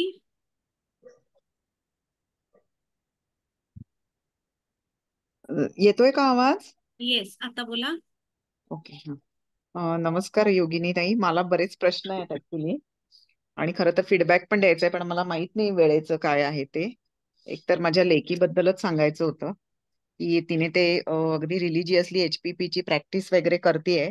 आणि तुम्ही जे सांगितलं होतं की आयुष्यात म्हणजे सीड क्लिअरिंग वगैरे ह्या गोष्टी सगळ्या व्हायला लागतात, तर तिने कालच आम्हाला फोन करून सांगितलं की तिथल्या ज्या रूममेट्स होत्या, तिने तिथे गेल्या गेल्या 1 महिन्यानंतरच तिची रूम वगैरे बदलली, आणि आम्हाला 1 महिन्यानी सांगितलं हे सगळं, की ज्या तिच्या रूममेट्समुळे तिला त्रास होत होता आणि ह्या सगळ्या गोष्टी आपोआप घडून आल्या. इथे असतानाच तिने HPP करायला सुरुवात केलेली, आणि मी तिला त्या ऍक्सेसचं क्लिअरिंग स्टेटमेंट पण सांगितलं होतं की इट क्लिअर्स एव्हरीथिंग म्हणून. तर ती रिलिजियसली करते डेली 108 आणि सगळं. आणि मला म्हणाली, आई मला माझ्या आयुष्यात एवढं छान झालं की त्याच्या म्हणजे मला वाटलं नव्हतं की हे 1 वर्षापूर्वी की मला या मुलींना सोडून दुसऱ्या रूम मध्ये करता येईल. आणि हे तिने सगळं स्वतः केलं, की जी माझी मुलगी अशी थोडी टिमिड होती म्हणजे, आणि 1 महिन्यांनी आम्हाला त्रास होऊ नये म्हणून लगेच सांगितलं नाही तिने की असं सगळं झालं म्हणून. आणि now she is very happy. आणि काही तिच्या नंतर तिथे पोटातही दुखलं नाही किंवा हेल्थ इश्यू सुद्धा आले नाही. तो तिने मला सांगितलं की आई please convey my gratitude for this. So हा एक फीडबॅक आहे. आणि दुसरा मला असं विचारायचं होतं की हे जे आता आपण वेगवेगळ्या कोर्स, मी थोडी लेट जॉईन झाले, आधी काय बोलणं झालं मला माहिती नाहीये, पण हे जे सोल कम्युनिकेशन आणि जे TT वगैरे आहे, तर सोल कम्युनिकेशन हे फक्त जिवंत व्यक्तींच्या संदर्भात करता येतं का मृत व्यक्तींच्या संदर्भात पण करता येतं, हा एक प्रश्न आहे. आणि म्हणजे what is the difference between soul communication आणि टॉक टू एंटिटीज ह्यातला हा दुसरा.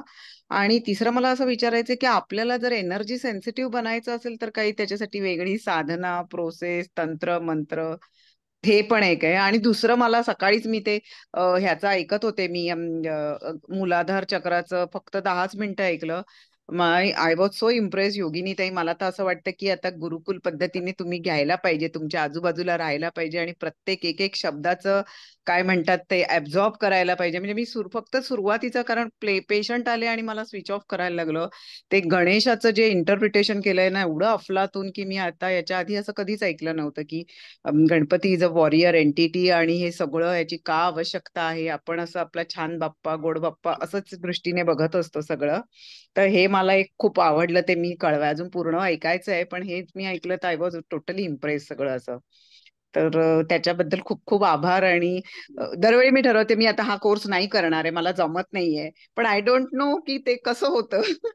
की मी ऑटोमॅटिकली असे पैसे वरून की पटकन नाही, मी आता हे करून टाकलंय म्हणून असं. बढिया बढिया. वेल, सो सोल कम्युनिकेशन आणि टीटी मधला फरक जो आहे तो आपण कव्हर केला. मगाशी आला होता एक प्रश्न, तर रेकॉर्डिंग मध्ये मिळेल तुम्हाला. हे रेकॉर्डिंग आपण अपलोड करूया कारण छान येत आहेत प्रश्न, सो शेअर करेन मी. आणि सेकंड क्वेश्चन जो होता की आपली एनर्जी, रादर आपण एनर्जीसाठी सेन्सिटिव्ह होण्याला काय मदत करू शकतं, कुठली साधना केली पाहिजे, काय करायला हवं. तर आता तुम्ही म्हणजे जी मंडळी, माझी सगळी उत्तरं ना 2 शब्दांवर येऊन थांबणार आहेत. HPP करा आणि ऍक्सेसचं क्लिअरिंग स्टेटमेंट करा. सो बेसिकली कसं आहे माहितीये का, we know this, we already know all of it.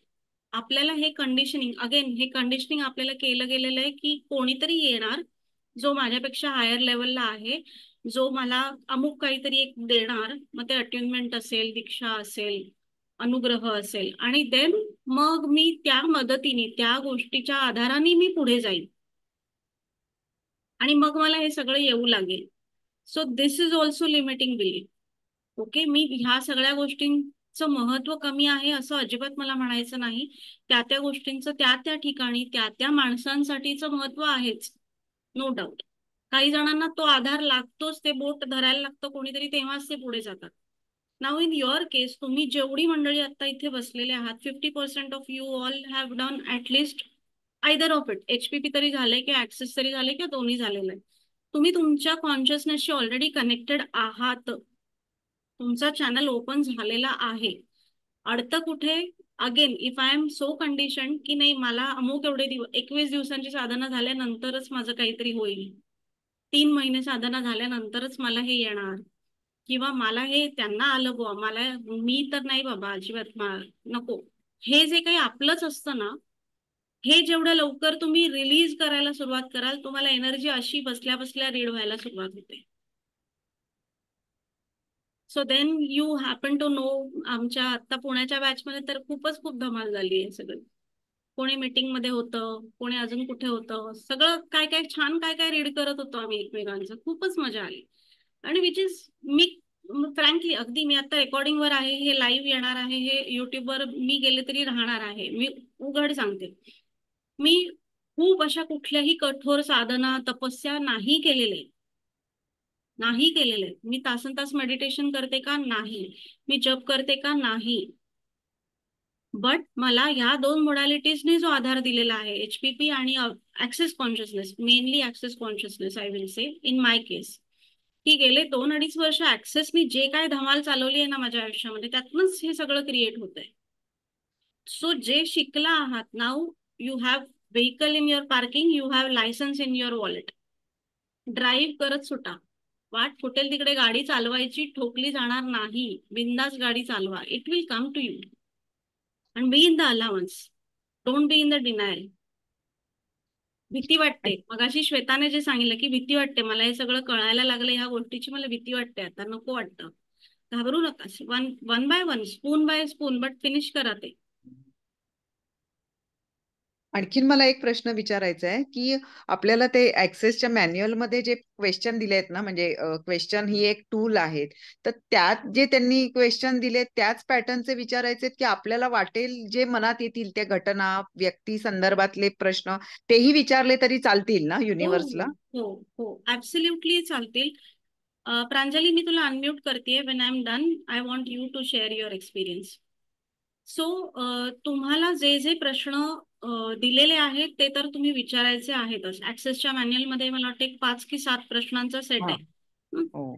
ते तर तुम्हाला यूज करायचे आहेतच. त्याच्या खेरीज हळूहळू तुम्हाला काही प्रश्न नॅचरलीच यायला लागतील, तेही विचारा.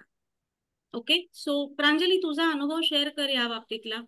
हो, मी ज्या वेळेला एकीचे बार्स रन करत होते, तर त्यावेळेला मला आतून आपोआप अदर दॅन जे आपल्या मॅन्युअल मध्ये मेन्शन केलेले क्वेश्चन्स आहेत, त्याच्या पलीकडे जाऊन क्वेश्चन्स आपोआप स्फुरायला लागले आणि along with that clearing statement आपोआप व्हायला लागले. म्हणजे मला स्वतःलाही त्याचं खूप आश्चर्य वाटलं होतं. मी नंतर योगिनीला लगेच फोन करून विचारलं की असं झालं, हे काय आहे?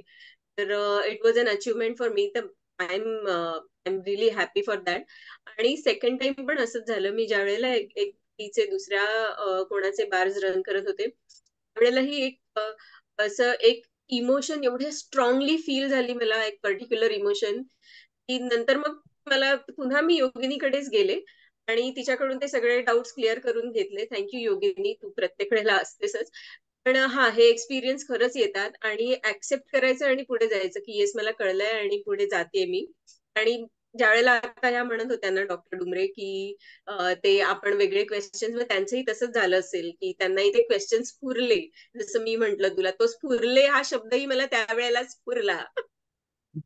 सो हा, सो ते इट्स अ गुड साईन की आपण एका हायर पाथवरती चालायला सुरुवात केली योगिनीचा हात धरून.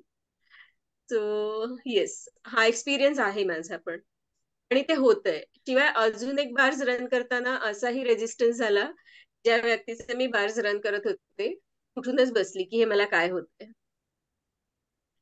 की शी स्टार्टेड फिलिंग की काहीतरी होतंय माझ्या डोक्यामध्ये, आणि घाबरून उठून बसली ती व्यक्ती, अरे काय चालू आहे हे म्हणून. तो असाही एक एक्सपिरियन्स आला मला.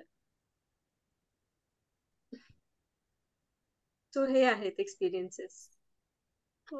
हे होतं, स्फुरतात आपल्याला प्रश्न, क्वेश्चन्स ते आपोआप यायला लागतात तुम्हाला. आपोआप यायला लागतात. येस. Next question, Shweta. आता जे प्रांजली त्यांनी सांगितलं की ती व्यक्ती उठून बसली, म्हणजे ऍज अ एक्सपिरियन्स त्यांनी सांगितलं, तर अशा वेळेला त्यांनी काय केलं किंवा आपण काय करणं अपेक्षित आहे हे सांगितलं तर, म्हणजे प्रश्न माझा पुढे आहे, पण आता त्या म्हणाल्या तर मला प्रश्न पडला म्हणून. सो एक थंब रूल आपण पाळतो ऍक्सेस बारचं सेशन देताना, की जोपर्यंत समोरचा तोंडाने सांगत नाही की थांब, तोपर्यंत आपण थांबत नाही. सेशन द्यायला सुरुवात केल्यानंतर सुद्धा काही वेळा आपल्याला रेजिस्टन्स जाणवतो, कळतं, प्रतिकार होतोय, लिटरली प्रतिकार होत असतो त्या एनर्जीचा. That is okay. आपण थांबायचं नाही. त्या माणसाने तोंडाने सांगणं अपेक्षित आहे, गरजेचं आहे, की थांब, मला नाही करायचंय हे. If that person takes that call, makes that choice, then we stop. We don't force it. Okay. अशा वेळेला त्यांना ते काही हार्म होणार नाही, म्हणजे जिथे कुठे आपण ते सोडलंय, कारण इट्स अ प्रोसेस ना, आपण स्टार्ट पॉइंट स्टार्ट करतो. ओके. आणि मला दुसरं विचारायचं होतं की ऍक्सेसचे सेशन देताना आपण त्यांना आपल्या घरी बोलवायचं का आपण त्यांच्या प्लेसला जायचं? What would be preferable? आपल्या ग्रुपवर प्रश्न टाका, टाकू? प्रॅक्टिशनर ग्रुपवर टाका. ओके. आणि दुसरं म्हणजे ना, ते जे मुलाधारचं आहे, ते जे वर्कशॉप आहे ते मी करावं का प्रेफरेबली मी हसबंडना करायला सांगावं? म्हणजे तो इंटरेस्टेड आहे, पण मला जरा प्रश्न पडला म्हणून असं. What feels light for you? त्याला करायचं असेल तर त्याला करू दे ना, मग तू का करतेस? हा, म्हणजे तो आता मला म्हणाला की मला करायचंय असं, किंवा काय आहे ते वर्कशॉप, तर डिटेल्स आहेत माझ्याकडे, मी ते शेअर करते त्याच्यासोबत. करू दे ना त्याला. आणि he has to start somewhere. So he हा, start in the known territory only ना. चक्रवर्ती त्याला रिलेटेबल वाटलं असेल तर लेट हिम स्टार्ट. ओके. आणि सोल कम्युनिकेशन बाबतीत पण अजून एक असा प्रश्न आहे की एचपीपी आणि ऍक्सेस दोन्ही झालेलं असणं गरजेचं आहे का आपण all together soul communication is a different हो, कन्सिडर सोल करू शकतो? कम्युनिकेशन इंडिपेंडेंट कोर्स असणार आहे, त्याचा या दोनशी संबंध नाही. हम्म. या 2 कोर्सेस केल्याचा फायदा होऊ शकेल नक्कीच, कारण तुमचं ऑलरेडी काम सुरू झालंय स्वतःवर. अच्छा, म्हणजे अवेअरनेस संदर्भात किंवा अवेअरनेस, आपल्या. हा करेक्ट. आणि मुळात हे सगळं बुवा काय होतंय, ही हम्म. आता तुम्हाला नाही वाटणार आहे, because you have gone through so much already. You have हा. heard so many things. You have learned so many things. You have unlearned so many things. Okay. म्हणजे एनर्जी आयडेंटिफाय होते आपल्याला किंवा एनर्जीचं काम कळतंय अशा पद्धतीने ते करेक्ट थोडस करेक्ट लर्निंग झालेलं असलं पाहिजे. करेक्ट. So okay. फायदा होईल तुम्हाला, पण ते प्री-रेक्विजिट नाही. कोणी अच्छा. शकणार आहे तो कोर्स. ओके, ठीक आहे. Thank you. Yes. Manish.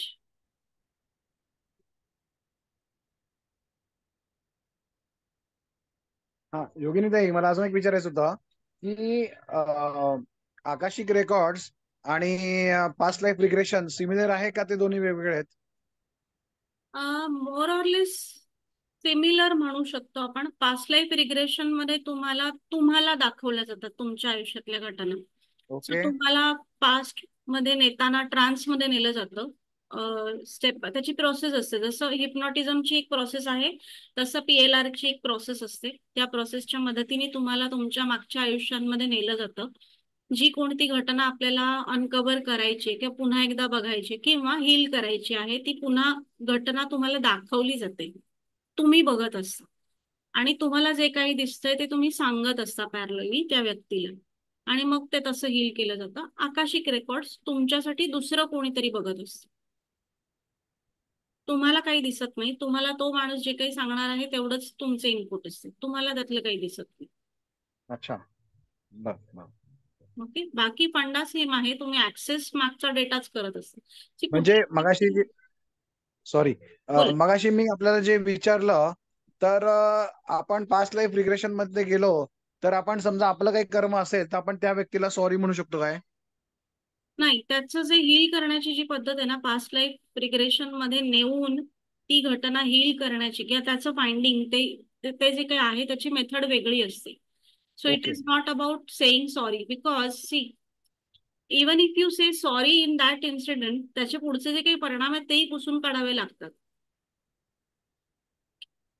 Past life regression, Akashic records हे दोन्ही कशासाठी आहे की आत्ता माझ्या आयुष्यामध्ये जे काय सुरू आहे त्याची सुरुवात कशी झाली, त्याचा बॅकग्राऊंड काय आहे, त्याची हिस्ट्री काय आहे, हे समजून घेणं is past life regression.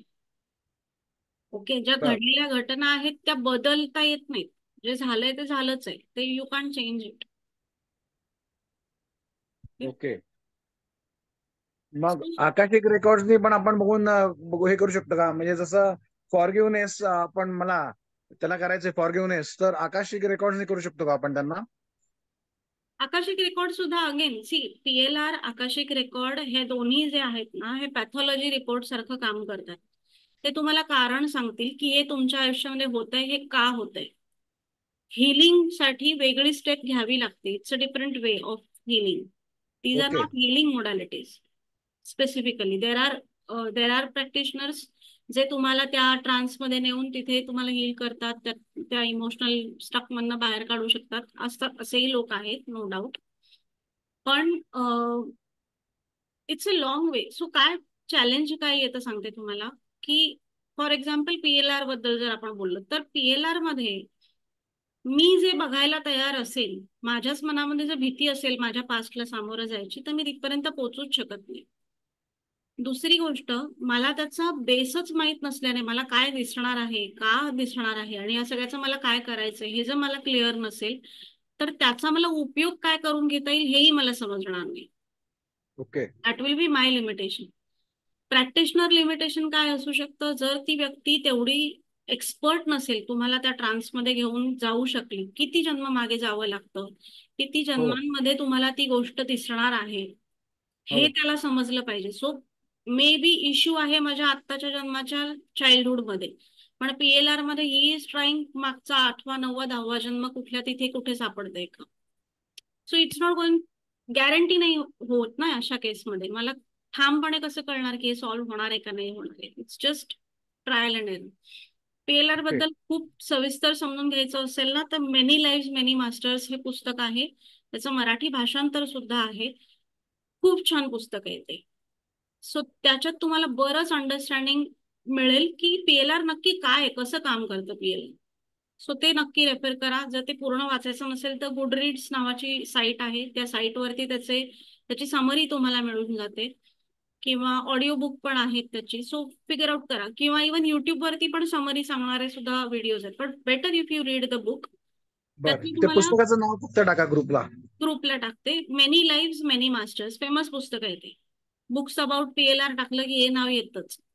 Okay, बर बर. येस. वैशाली. मला विचारायचंय की ते TTT चा जो कोर्स आहे तो करायच्या आधी एक्सेस बार केलेला असला पाहिजे ना? तर हो. एक्सेस बार करून किती दिवस झाले असले पाहिजेत असं काही नाहीये ना? असं नाहीये काहीच. कारण तू म्हणालीस ऑक्टोबर एंडला, मग ऑक्टोबर एंडलाच मी एक्सेस बार्स करणार आहे. सो आज एक्सेस बार्स करा, उद्या परवा तेरवा TTE करा. हा, म्हणजे लवकर लगेच असेल तरी करू शकते ना? मध्ये हो एक हो. महिना जायला पाहिजे वगैरे असं काही नाही नाही ना? नाही. हा, ओके.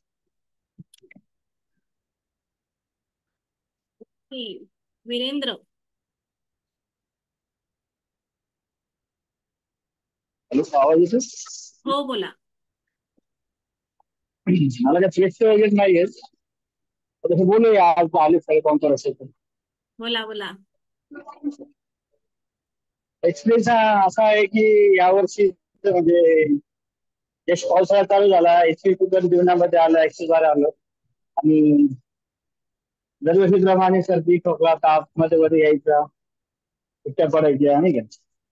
यावर्षी फक्त एखादी शिंक आली, ताप वगैरे कधी आला तर इंजेक्शनची काही गरज पडली नाही, कुठलीही मेडिसिन घेतली नाही. आणि गेल्या 8 दिवसात एक असं फिलिंग होतंय की आजार हा शब्द कोणी आणला. या वर्ल्ड मध्ये आजारी किंवा एखादं बिमारी चालू आहे, त्याच्यावर ट्रीटमेंट लोक वर्षानुवर्ष घेत आहे. मला प्रश्न पडतोय आजार हा शब्द कोणी आणलाय. आणि एक एन्जॉय करतो गेल्या 2 महिन्यापासून. तेव्हा गणपतीचं थोडस शेअर करावं असं वाटतं. गणपती उत्सवामध्ये कधी मंडळामध्ये जास्त जाणं नाही किंवा आवड नाही, दुसरे माझे सामाजिक उपक्रम आहेत त्याच्यामध्ये मी आनंद घ्यायचो. तर यावेळेस योगायोग आला, आरतीला पहिल्या दिवशी नाही जमलं तर म्हटलं चला प्रसाद तरी घेऊ. तरच गेलो आणि पहिल्या दिवशी त्यांनी वेगवेगळ्या ऍक्टिव्हिटी चालू केलेल्या होत्या, म्हणजे खेळ होते. सुरुवातीला लेडीज लोकांचे सगळे संगीत खुर्ची झाली आणि पुरुषांना पण सांगितलं की तुम्ही पण पार्टिसिपेट होऊ शकता, वयाचं काही बंधन नाही, लहान मोठे सगळे एकत्र. नाही म्हटलं तर 100-150 लोक होतो आम्ही.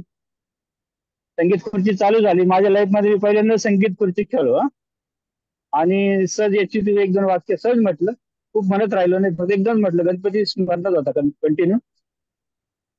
आणि जेव्हा म्युझिक बंद व्हायचं की बरोबर मी त्या पूर्व दिशेला त्याच खुर्चीवर बसायचं आणि फिरत फिरत फिरत 10-15 राऊंड झाले असतील. मला नंतर मी घरी गेल्यावर नोट केलं की बरोबर त्याच पॉइंटला येऊन त्या खुर्चीवर बसायचो आणि माझाच पहिला नंबर आला. पहिल्यांदा लाईफ मध्ये खेळलो मी, पहिला नंबर माझा आला. गणपतीला नमस्कार केला, धन्यवाद दिला आणि त्या दिवशी आरती नाही सापडली म्हणून सकाळच्या आरतीला जायचं म्हणून ठरलं. तर सकाळच्या आरतीला कोणीच आलं नाही.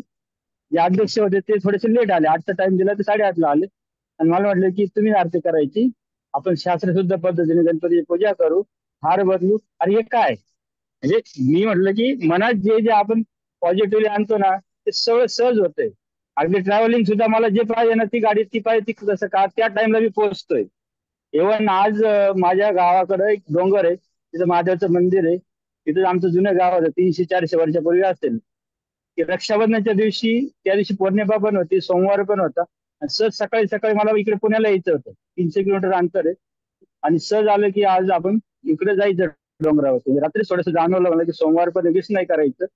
सहज गेलो आणि एक ध्यान लागलं होतं, विष्णू सहस्त्रनाम आमचा पाठ झाला आणि परत घरी आल्यानंतर एक वेगळं फिलिंग झालं. 2 किलोमीटर माझ्या घरापासून डिस्टन्स होत्या डोंगराचं.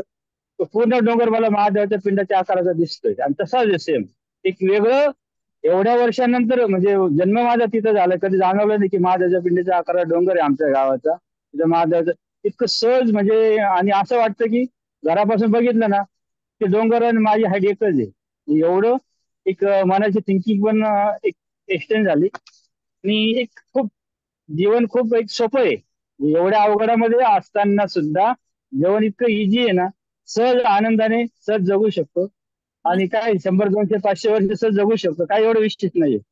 मस्त. एक म्हणजे बरंच काही सांगण्यासारखं आहे, असं मिरेकल मिरेकल म्हणतो ना, मग हे एव्हरी डे मिरेकल आहे माझ्या लाईफ हे मध्ये. तुमचे असे हा? अनुभव सगळे आपल्या प्रॅक्टिशनर ग्रुपवर शेअर करत जा की अशा कसं सगळं कॉलसाठी एकदम कसं पाठवून ठेवू सांगायचं? नका. नाही, हे असं चर्चासत्रामध्येच शेअर करायचं मला तरी वाटतंय, की सगळे आनंद घेतात, सगळे ऐकतात, वेळ काढून बसतात ना सगळे. बरोबर. पण प्रॅक्टिस ग्रुपला आज सांगून प्रश्न कोण घ्यायचे वाचतं नाही आपल्याला. वाचत. हा, आज प्रश्न घ्यायचेत आपल्याला. ओके ओके थँक्यू, बट मस्त शेअर केलं. Okay, thank you. Thank you thank you. Sheetal.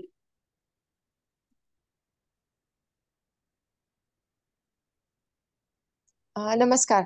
मला हे सगळे मॉड्युलिटीज तसे नवीन आहेत. एक 3-4 महिने झालेच मी ग्रुपवरती आहे. बरंच काही ग्रुपवरती जे पोस्ट येतात त्याच्यातनं कळतात नवीन नवीन गोष्टी. मला एक बेसिक प्रश्न असा होता की ह्या मॉडॅलिटीज मधलं एखाद्या कोमा पेशंट साठी काही आपल्याला मदत होऊ शकते का? सई कुलकर्णी आहेस का? सई आन्सर कर ना जरा हा क्वेश्चन. हाय, आवाज येतोय? हो येतोय, बोल. येस. सो कोमा पेशंट जे आहेत त्यांच्यासाठी आपण ऍक्सेस बार्स देऊ शकतो. ऍक्सेस बार्सनी जे कोमा पेशंट्स आहेत त्यांना, किंवा जे असे खूप डीप रुटेड जे आजार आहेत ना त्यांना आपण बरं करू शकतो. सो ऍक्सेस बार्स एक आहे. शिवाय HPP म्हणजे होपोनोपोनो जे आहे हे पण याच्यासाठी हेल्प करतं. आणि सोल कम्युनिकेशनचा पण काही रोल असू शकतो का ह्याच्यामध्ये? सोल कम्युनिकेशन हो, कमी अधिक प्रमाणात याचा हेल्प होऊ शकतो सोल कम्युनिकेशनचं, की सोलला नक्की हवंय काय, म्हणजे आता ज्या स्टेजमध्ये ती व्यक्ती आहे त्या स्टेजमध्येच राहायचंय, त्या स्टेजमध्ये सफर करून तिला हे जग सोडायचंय का आता पुन्हा बरं होऊन पुन्हा त्याचं काही त्यांना कार्य करायचंय, काही करायचंय. सो याच्यासाठी आपण सोल कम्युनिकेशन घेऊ शकतो त्यांचं. Okay, thank you. वेलकम.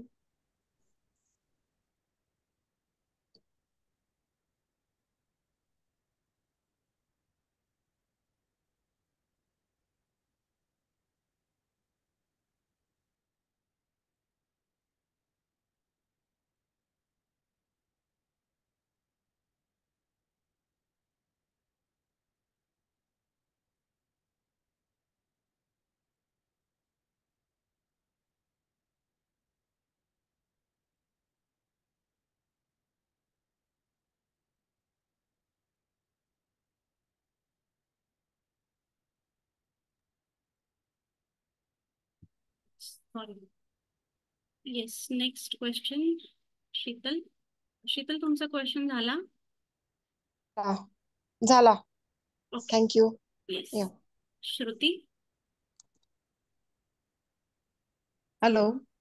आणि थोडासा वेगळा असेल मे बी क्वेश्चन, पण मला असं विचारायचंय की ते आता सध्या सोल कम्युनिकेशन बद्दल जे आपली चर्चा चालली आहे, तर मगाशी मला वाटतं सईने सांगितलं, सई कुलकर्णीने, की सोलशी आपण कम्युनिकेट करून, आणि कोणीतरी प्रश्न विचारला की समोर बसणारी व्यक्ती खरं बोलतेय की तिचा सोल आपल्याशी खरं बोलतोय हे आपल्याला जाणून घेता येतं का, म्हणजे व्हेरीफाय.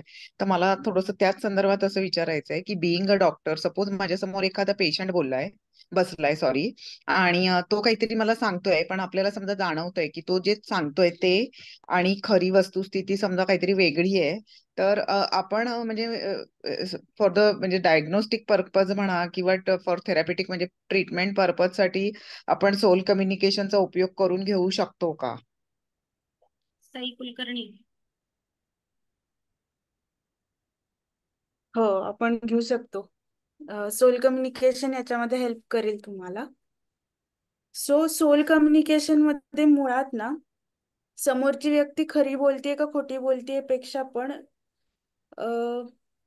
मदत करून घ्या त्या मोडॅलिटीची, खरं खोटं करण्यापेक्षा. एक्झॅक्टली.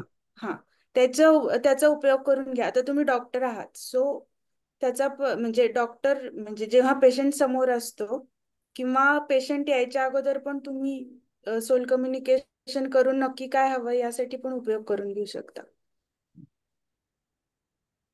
आणखीन एक ह्याच्याशीच रिलेटेड, म्हणजे आता जसं सोल कम्युनिकेशनचं आपलं बोलणं झालं या संदर्भात, तसंच टॉक टू एंटिटीजचा पण हे होऊ शकतो का? मी हे का विचारते सांगते की आमच्या म्हणजे फार काय म्हणतात, आम्ही जिथे शिकलो तिथे फार पूर्वी म्हणजे असं जुने परंपरागत डॉक्टर होते आणि ते खूप म्हणजे मुंबईत प्रॅक्टिस करायचे आणि ते खूप म्हणजे काय म्हणतात वेल नोन आणि निष्णात होते त्यांच्या ह्याच्यात.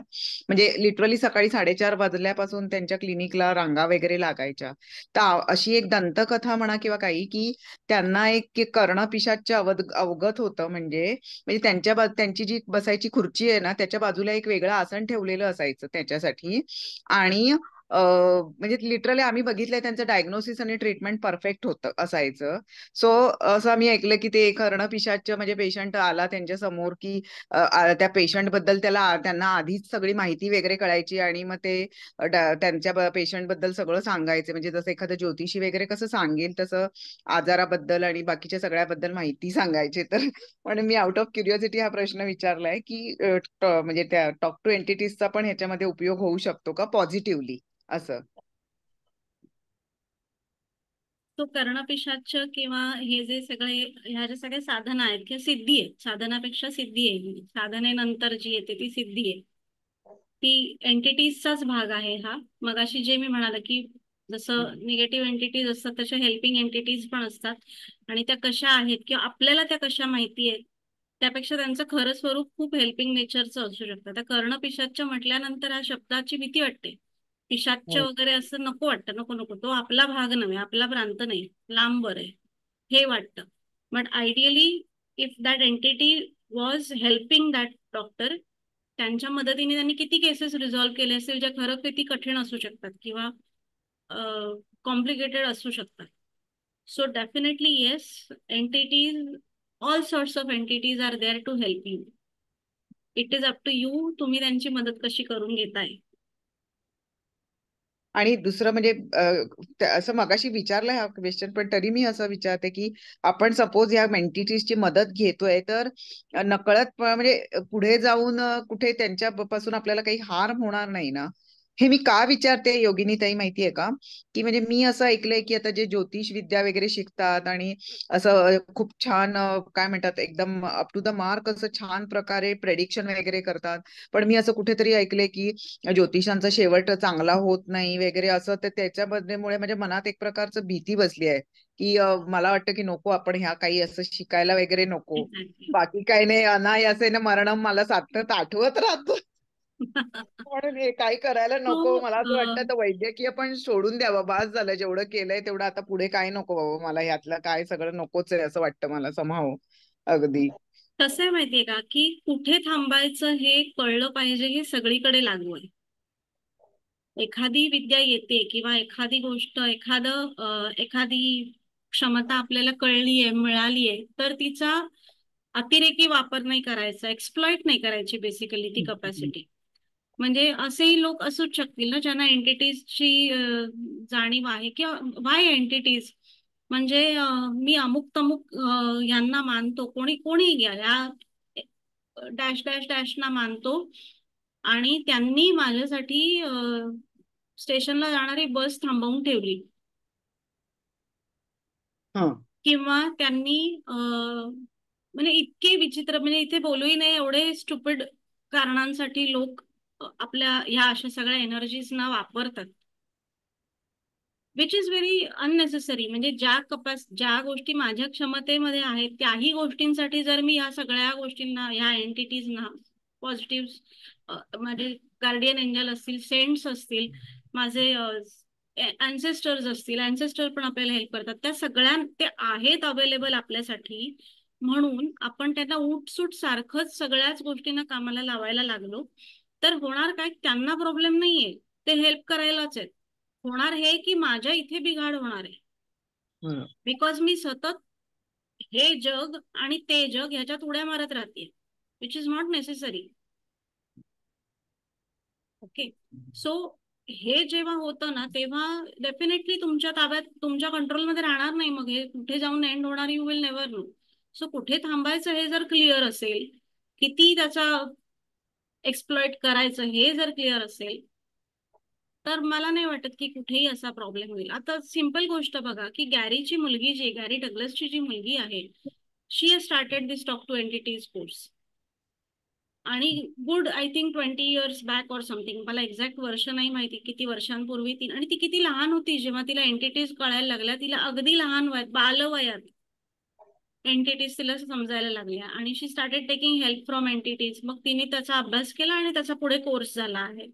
आता एवढी वर्ष ती जर एंटिटीजशी सतत कनेक्टेड आहे, तर if she was to be damaged और if she was to be screwed up, ती आतापर्यंत झालंच असतं ना तिचं. सो हे तुमचं तुम्हाला समजायला समजतं. आणि सो हा पाथच असा इतका व्यवस्थित आखलेला आहे ना की कुठेही त्या गोष्टींची हवा डोक्यात जात नाही, कुठेही तुम्ही भ्रमात जात नाही की मी म्हणजे कोण थोर एकदम मोठ्या खुर्चीवर बसलेला मला मोठा राजा, असं होत नाही तुमच्या बाबतीमध्ये. त्यामुळे ती रिस्क इथे फारच नेग्लिजिबल आहे, फारच नेग्लिजिबल आहे. आणि म्हणून त्याला प्री रेक्विजिट पण आहे. ऍक्सेस बारचा क्लास केल्यानंतर तुम्ही टीटीई करू शकता. सो बेसिक क्लिअरिंग जे करणं गरजेचं आहे, बेसिक इथलं जे काही सगळी गडबड आहे ती बऱ्याच अंशी तुमची क्लिअर व्हायला सुरुवात झालेली असते. थँक्यू. प्रांजल, मनी कोर्स बद्दल सांग. मनी कोर्स जो आहे हा HPP आणि ऍक्सेस बार्स दोन्ही प्रॅक्टिशनर ग्रुपवरची जी मंडळी आहे त्यांच्यासाठी असणार आहे. सो इट विल इन्क्लूड HPPचे काही टेक्निक्स, बार्स मधले रादर बार्स पेक्षाही कॉन्शियसनेस मधले, ऍक्सेस कॉन्शियसनेस मधले काही techniques. So it will be one time class जो आपण एक साधारण 3 किंवा 4 तास डिपेंडिंग ऑन आवर डिस्कशन घेऊ. आणि देन तुम्हाला काही रुटीन्स मी देणार आहे, जसं तुम्हाला HPPची रुटीन्स मी दिली राईट, आपल्या चौथ्या दिवशी देते मी, तशीच इथे तुम्हाला काही मनीसाठीची रुटीन्स दिली जातील. आणि we will have a clear tangible target की एवढ्या काळामध्ये एवढे मॅनिफेस्ट करा. आणि मनी हाच विषय असणार आहे. So we will have measurable outcome with it.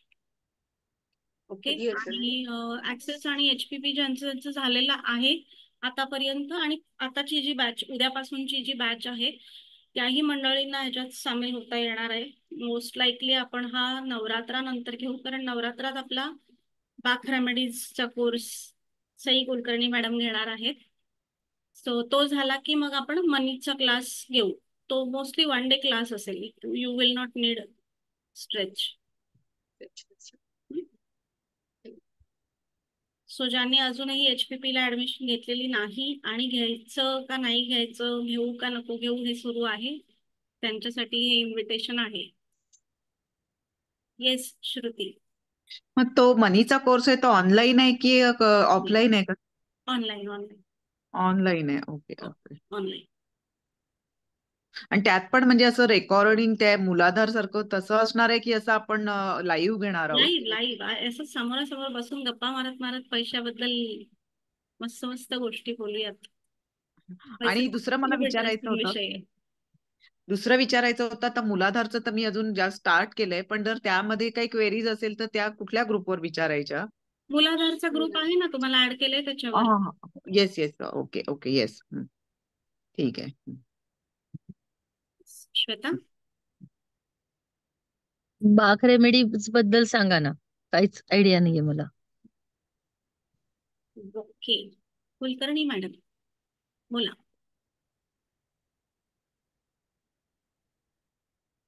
Hello. So बाक रेमेडीज हे आपलं जसं आयुर्वेद आहे तसं जर्मनचं डॉक्टर बाक यांनी हे इन्व्हेंट केलेलं आहे.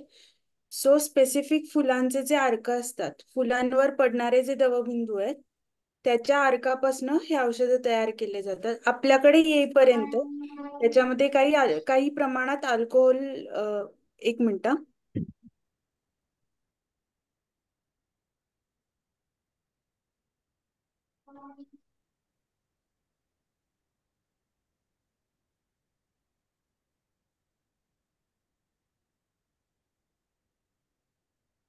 सॉरी. सो आपल्याकडे येईपर्यंत त्याच्यामध्ये काही प्रमाणात अल्कोहोल ऍड केलं जातं. फ्लावर रेमेडीज कशासाठी हेल्प करतात तर सो आपल्याला जे काही शारीरिक इश्यूज असतात, प्रत्येक इश्यू हा आपला मेंटली ट्रिगर होत असतो, किंवा मेंटल हेल्थ आपली जशी आहे त्याप्रमाणे आपल्या शरीराची हेल्थ असते. सो बाथ रेमेडीज हे मुळामध्ये मेंटल इश्यूज जे आहेत ना आपले, किंवा डिप्रेशन्स म्हणा, स्वभाव म्हणा, काही काही स्वभाव असे असतात की काही करा म्हणजे तुम्ही त्याला समजावून सांगा, रागवून सांगा, त्या गोष्टी जात नाहीत म्हणजे नाहीतच. तर त्या याच्यामध्ये आपल्याला फ्लावर रेमेडीज हेल्प करतं. मग ते इंटेक करायचे मेडिसिन्स असतात का अदर ऍप्लिकेशन असतं त्याच्यामध्ये, म्हणजे outer other application? Other applications पण आहेत आणि आपल्याला इंटेक करून पण देता येतं. आणि दोन्ही या कोर्सचं स्वरूप ऑनलाईन का ऑफलाईन कसं असतं? ऑनलाईन म्हणजे मी असतो. स्पेसिफिकली हे विचारते की मला पण काही हेल्थ इश्यूज आहेत आणि म्हणजे योगिनी ताईंना माहिती आहे मुली संदर्भात. आणि हे फ्लॉवर रेमेडीजचं म्हणजे कोणीतरी मला असं सांगितलं होतं की घरात तुमच्या काय बरं सदाफुली आहे तर त्याचा फार सुंदर उपयोग होतो डोळ्यांसाठी. सो तेव्हापासून फ्लॉवर रेमेडीज कुठेतरी मला ते डोक्यात आहे विषय. आणि आता बाक रेमेडीज मागे एकदा तुम्ही म्हणाला होतात योगिनी ताई की फ्लॉवर रेमेडीज, म्हणून मी थोडंसं उलगडून विचारलं की ह्या काही कोइन्सिडन्स असू शकतो का, किंवा ते तिला काही अप्लाय होऊ शकतं का या दृष्टीने? हा तुमच्या मुलीला बोल तो बोल सर. लाईक आय सेड की पर्सनल केसेस ज्या आहेत त्या इंडिपेंडेंटली डिस्कस करू. हा. बट येस, बाथ रेमेडीजचा उपयोग हा खूप वेगवेगळ्या इश्यूज वरती करून घेता येतो. अच्छा. ओके. ज्यांना मग ह्याचे सिंगायत काही डिटेल्स मला शेअर कराल का, कारण ऍब्सोल्युटलीच आयडिया नाहीये मला. हो शेअर करते. चालेल. बद्दल मी पोस्ट ही लिहिलेली आहे, ह्याच म्हणजे फ्रिक्वेंटली आज क्वेश्चन्सची पोस्ट आहे ती, ते अच्छा. शेअर करते. आणि बाक्सचा जो कोर्स होणार आहे ती पहिली बॅच जी आहे ती अगेन HPP आणि ऍक्सेस साठी असेल. त्याच्यानंतरच्या बॅचेस सगळ्यांसाठी ओपन असणार आहेत. Okay, okay. ठीक आहे. तेव्हा आपण अजून सविस्तर डिस्कस करू, म्हणजे इंडिपेंडेंट केसेस सुद्धा आपण घेणार आहोत, त्या तेव्हा डिस्कस करू. चालेल चालेल चालेल. नाही मला जस्ट फक्त ओव्हरव्ह्यू हवा होता की म्हणजे जॉईन केल्यापासून मी ऐकते, सो एक उत्सुकता पण होती आणि आता कोर्स होतोय तर म्हटलं एकदा विचारावं. Yes, thank you. Thank you Sai. Okay. या. ओके, सो अजून कोणाचे हात वर दिसत? ओके, आहेत. येस, श्रुती. मला आता अशी एक शंका आहे की आता आपण हे एवढे वेगवेगळे कोर्सेस करतोय, त्यामध्ये तुम्ही काहीतरी ना रुटीन सांगताय करायला. आय थिंक मुलाधार मध्ये पण काहीतरी आहे ते टेक्निक वगैरे, ऍक्सेसचं सुद्धा करतोय किंवा आता HPPचं करतोय. तर हे जे सगळे टेक्निक्स आहेत याची सांगड कशी घालायची ते पण सांगून टाका. कारण जसे कोर्सेस वाढतील तसे त्याचं ते आणखीन हे पण सगळे टेक्निक्स आणि काय म्हणतात रिच्युअल्स सगळे वाढतील. तर ते कसं करायचं, काय करायचं वगैरे त्याची हे पण सांगून टाका. ओके, सी बार्स आणि HPP हे तुम्हाला इनिशियली काही आठवडे जिथपर्यंत तुम्हाला अवेअरनेस आपला समजायला लागतो. जसं प्रांजलीने मगाशी शेअर केलं की आपोआप क्वेश्चन्स पुरायला लागले, ही अवेअरनेसची एक लेवल तिने ऑलरेडी गाठली, जशी गणेशनी गाठली असू शकते किंवा वैशालीची असू शकते. वैशालीचे सुद्धा खूप छान छान काही एक्सपिरियन्स येत असतात अधूनमधून. सो तुम्हाला माहिती की आपण अपग्रेड झालो, आपली सिस्टम अपग्रेड झाली हे आपल्याला समजतं. ओके, जिथपर्यंत ज्यांचे ह्यातले कोणतेही कोर्सेस झालेत ना, एक स्टँडर्ड गोष्ट मनाशी पदराला कुठे जिथे मारायची तिथे गाठ मारून ठेवा की जोपर्यंत तुम्ही तिला होतंय ते मला होतंय का, ग्रुपवरती कोणीतरी शेअर केला तो अनुभव मला येतोय का, ह्याच्यात अडकून पडाल ना तोपर्यंत तुमच्या अनुभवांकडे लक्ष नाही जाणार. तुमचा ट्रॅक अजून वेगळा असू शकतोय. हे मी सगळ्यांशीच बोलतेय, म्हणजे प्रश्न श्रुतींनी विचारला आहे हे मी सगळ्यांना सांगते. आणि कोर्सेस न केलेल्या लोकांनी सुद्धा हे लक्षात ठेवा की तिला जो अनुभव आला, त्याला जो अनुभव आला, ग्रुपवर जे समजलं तेच मला होत नाही तोपर्यंत आय हॅव नॉट अराइव्ड हे नसतं. प्रत्येकाचा जर्नी वेगळा वेगळा आहे. जसं जसं ते व्हायला लागेल ना, तुमचं डेली रुटीनवरची पण डिपेंडन्सी संपून जाईल. आता सध्या तुम्ही HPPचं मॉर्निंग रुटीन करता आहात, नाईट रुटीन करता आहात. ऍक्सेस बार्सचं तुम्हाला मी काही गोष्टी सुरुवातीला सांगितल्या होत्या. पहिले 3 दिवस करायचं एक सांगितलं होतं, मग ऍक्सेस मंत्र आपण करतो, मग आपण प्रश्न विचारायचे हे तुम्ही करता आहात. हळूहळू या गोष्टी आहे ना, इट बिकम्स लाईफस्टाईल. तुम्हाला कॉन्शियसली त्यासाठी वेळ द्यावा नाही लागत. उठता बसता येता जाता होतच राहतं ते. Same about HPP. HPP ची नाईट आणि मॉर्निंग रुटीन्स करत राहा, बिकॉज स्पेशली नाईट रुटीन ते मात्र करत राहा. त्याच्यात खंड शक्यतो पडू देऊ नका, कारण ते कन्सिस्ट आणि त्याला कितीसा वेळ लागतो, मला वाटतं 15-20 मिनिटापेक्षा जास्त वेळ नसेल. या 2-3 गोष्टींच्या रुटीन्सच्या पलीकडे सोल कम्युनिकेशन मध्ये मला नाही वाटत काही असं रुटीन आपण देणार आहोत स्पेसिफिक. टॉक टू एंटिटीज मध्ये पण असं स्पेसिफिक रुटीन म्हणजे हेच आहे की प्रॅक्टिस करत राहणं, बोलत राहणं, सतत एंटिटीजशी बोलत राहणं, एनर्जी टॅप करत राहणं. आणि इव्हेंच्युअली असं होतं ना की म्हणजे तुम्ही निवांत बीचवर, ते म्हणजे आपल्या मला वाटतं 8-15 वर्षांच्या पूर्वी 4 hours पर वीक एक खूप कॉन्सेप्ट असा फॅसिनेटिंग कॉन्सेप्ट होता की आठवड्यातून 4च तास काम करायचं आणि यू मेक युअर मनी. बाकीचा वेळ सगळा आराम करायचा किंवा तुम्हाला जे आवडतं ते करायचं. हा एक आठवतंय कोणाला हे ऐकलंय हा कॉन्सेप्ट 4 hours? त्याच्यावरती पुस्तक पण आलेलं आहे. सो ऍक्च्युली ऍक्सेस आणि HPP जेव्हा तुमच्या आयुष्यात परिणाम दाखवायला लागतं ना, तेव्हा एवढा ईज येतो की खरोखर आपण चिल्लच मारत असतो आयुष्यात. आता जे 17 ठिकाणी अडकलेपणा आहे किंवा जो स्ट्रेच आहे ना, बेसिकली जो एफर्ट आहे, जगण्यातला एफर्ट जो आहे तो संपून जातोय. There is only ease after a point of time. So या सगळ्या गोष्टी सुद्धा इझिली व्हायला सुरुवात आहे. Don't worry. खूप म्हणजे हे फार असं आयुष्यभर हेच करायचं काम वगैरे असं अजिबात होत नाही. तुम्हालाही कळणार नाही आणि तुम्ही त्या सगळ्यातनं बाहेर पडलेले असणार. ओके. आणि एखादा दिवस समजा रुटीन एखादं मिस झालं, समजा काही कारणामुळे आपण कुठे बाहेर आहोत किंवा कुठे, तर काही त्याने प्रॉब्लेम नाही ना, म्हणजे दॅट असं. Is okay, that is okay. ते काही लगेच तुम्ही बॅक टू स्क्वेअर वन जाणार नसतं.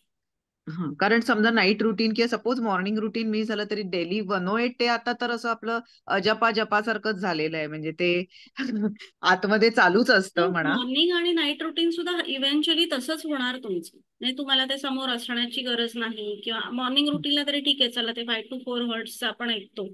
सो ते तिथे युट्यूब तरी पाहिजे, नेट कनेक्शन पाहिजे, मोबाईल पाहिजे. नाईट रुटीनला तर तीही गरज नाहीये. शांतपणे बसा, बॉक्स ब्रीथिंग करा, नाईट रुटीन करा आणि झोपून जा. सो ते बसणार, आपोआप अंगवळणी पडत जातं. समजा एखादा दिवस चुकला तरी नो बिग डील, फक्त याला प्ले करू देऊ नका की ठीक आहे मग एकदा चाललं ना, मग अजून परत 15 दिवसांनी अजून एक सुट्टी मारली तर चालेल. मग त्या सुट्ट्यांचा फ्रिक्वेन्सी कमी होत जाते. मग हळूहळू प्रॅक्टिस बंद पडते. वैशाली, मला सांगायचं की ते नाईट रुटीन मला खूप आवडलंय. ते खूप म्हणजे छान आहे, प्रभावी पण आहे ते.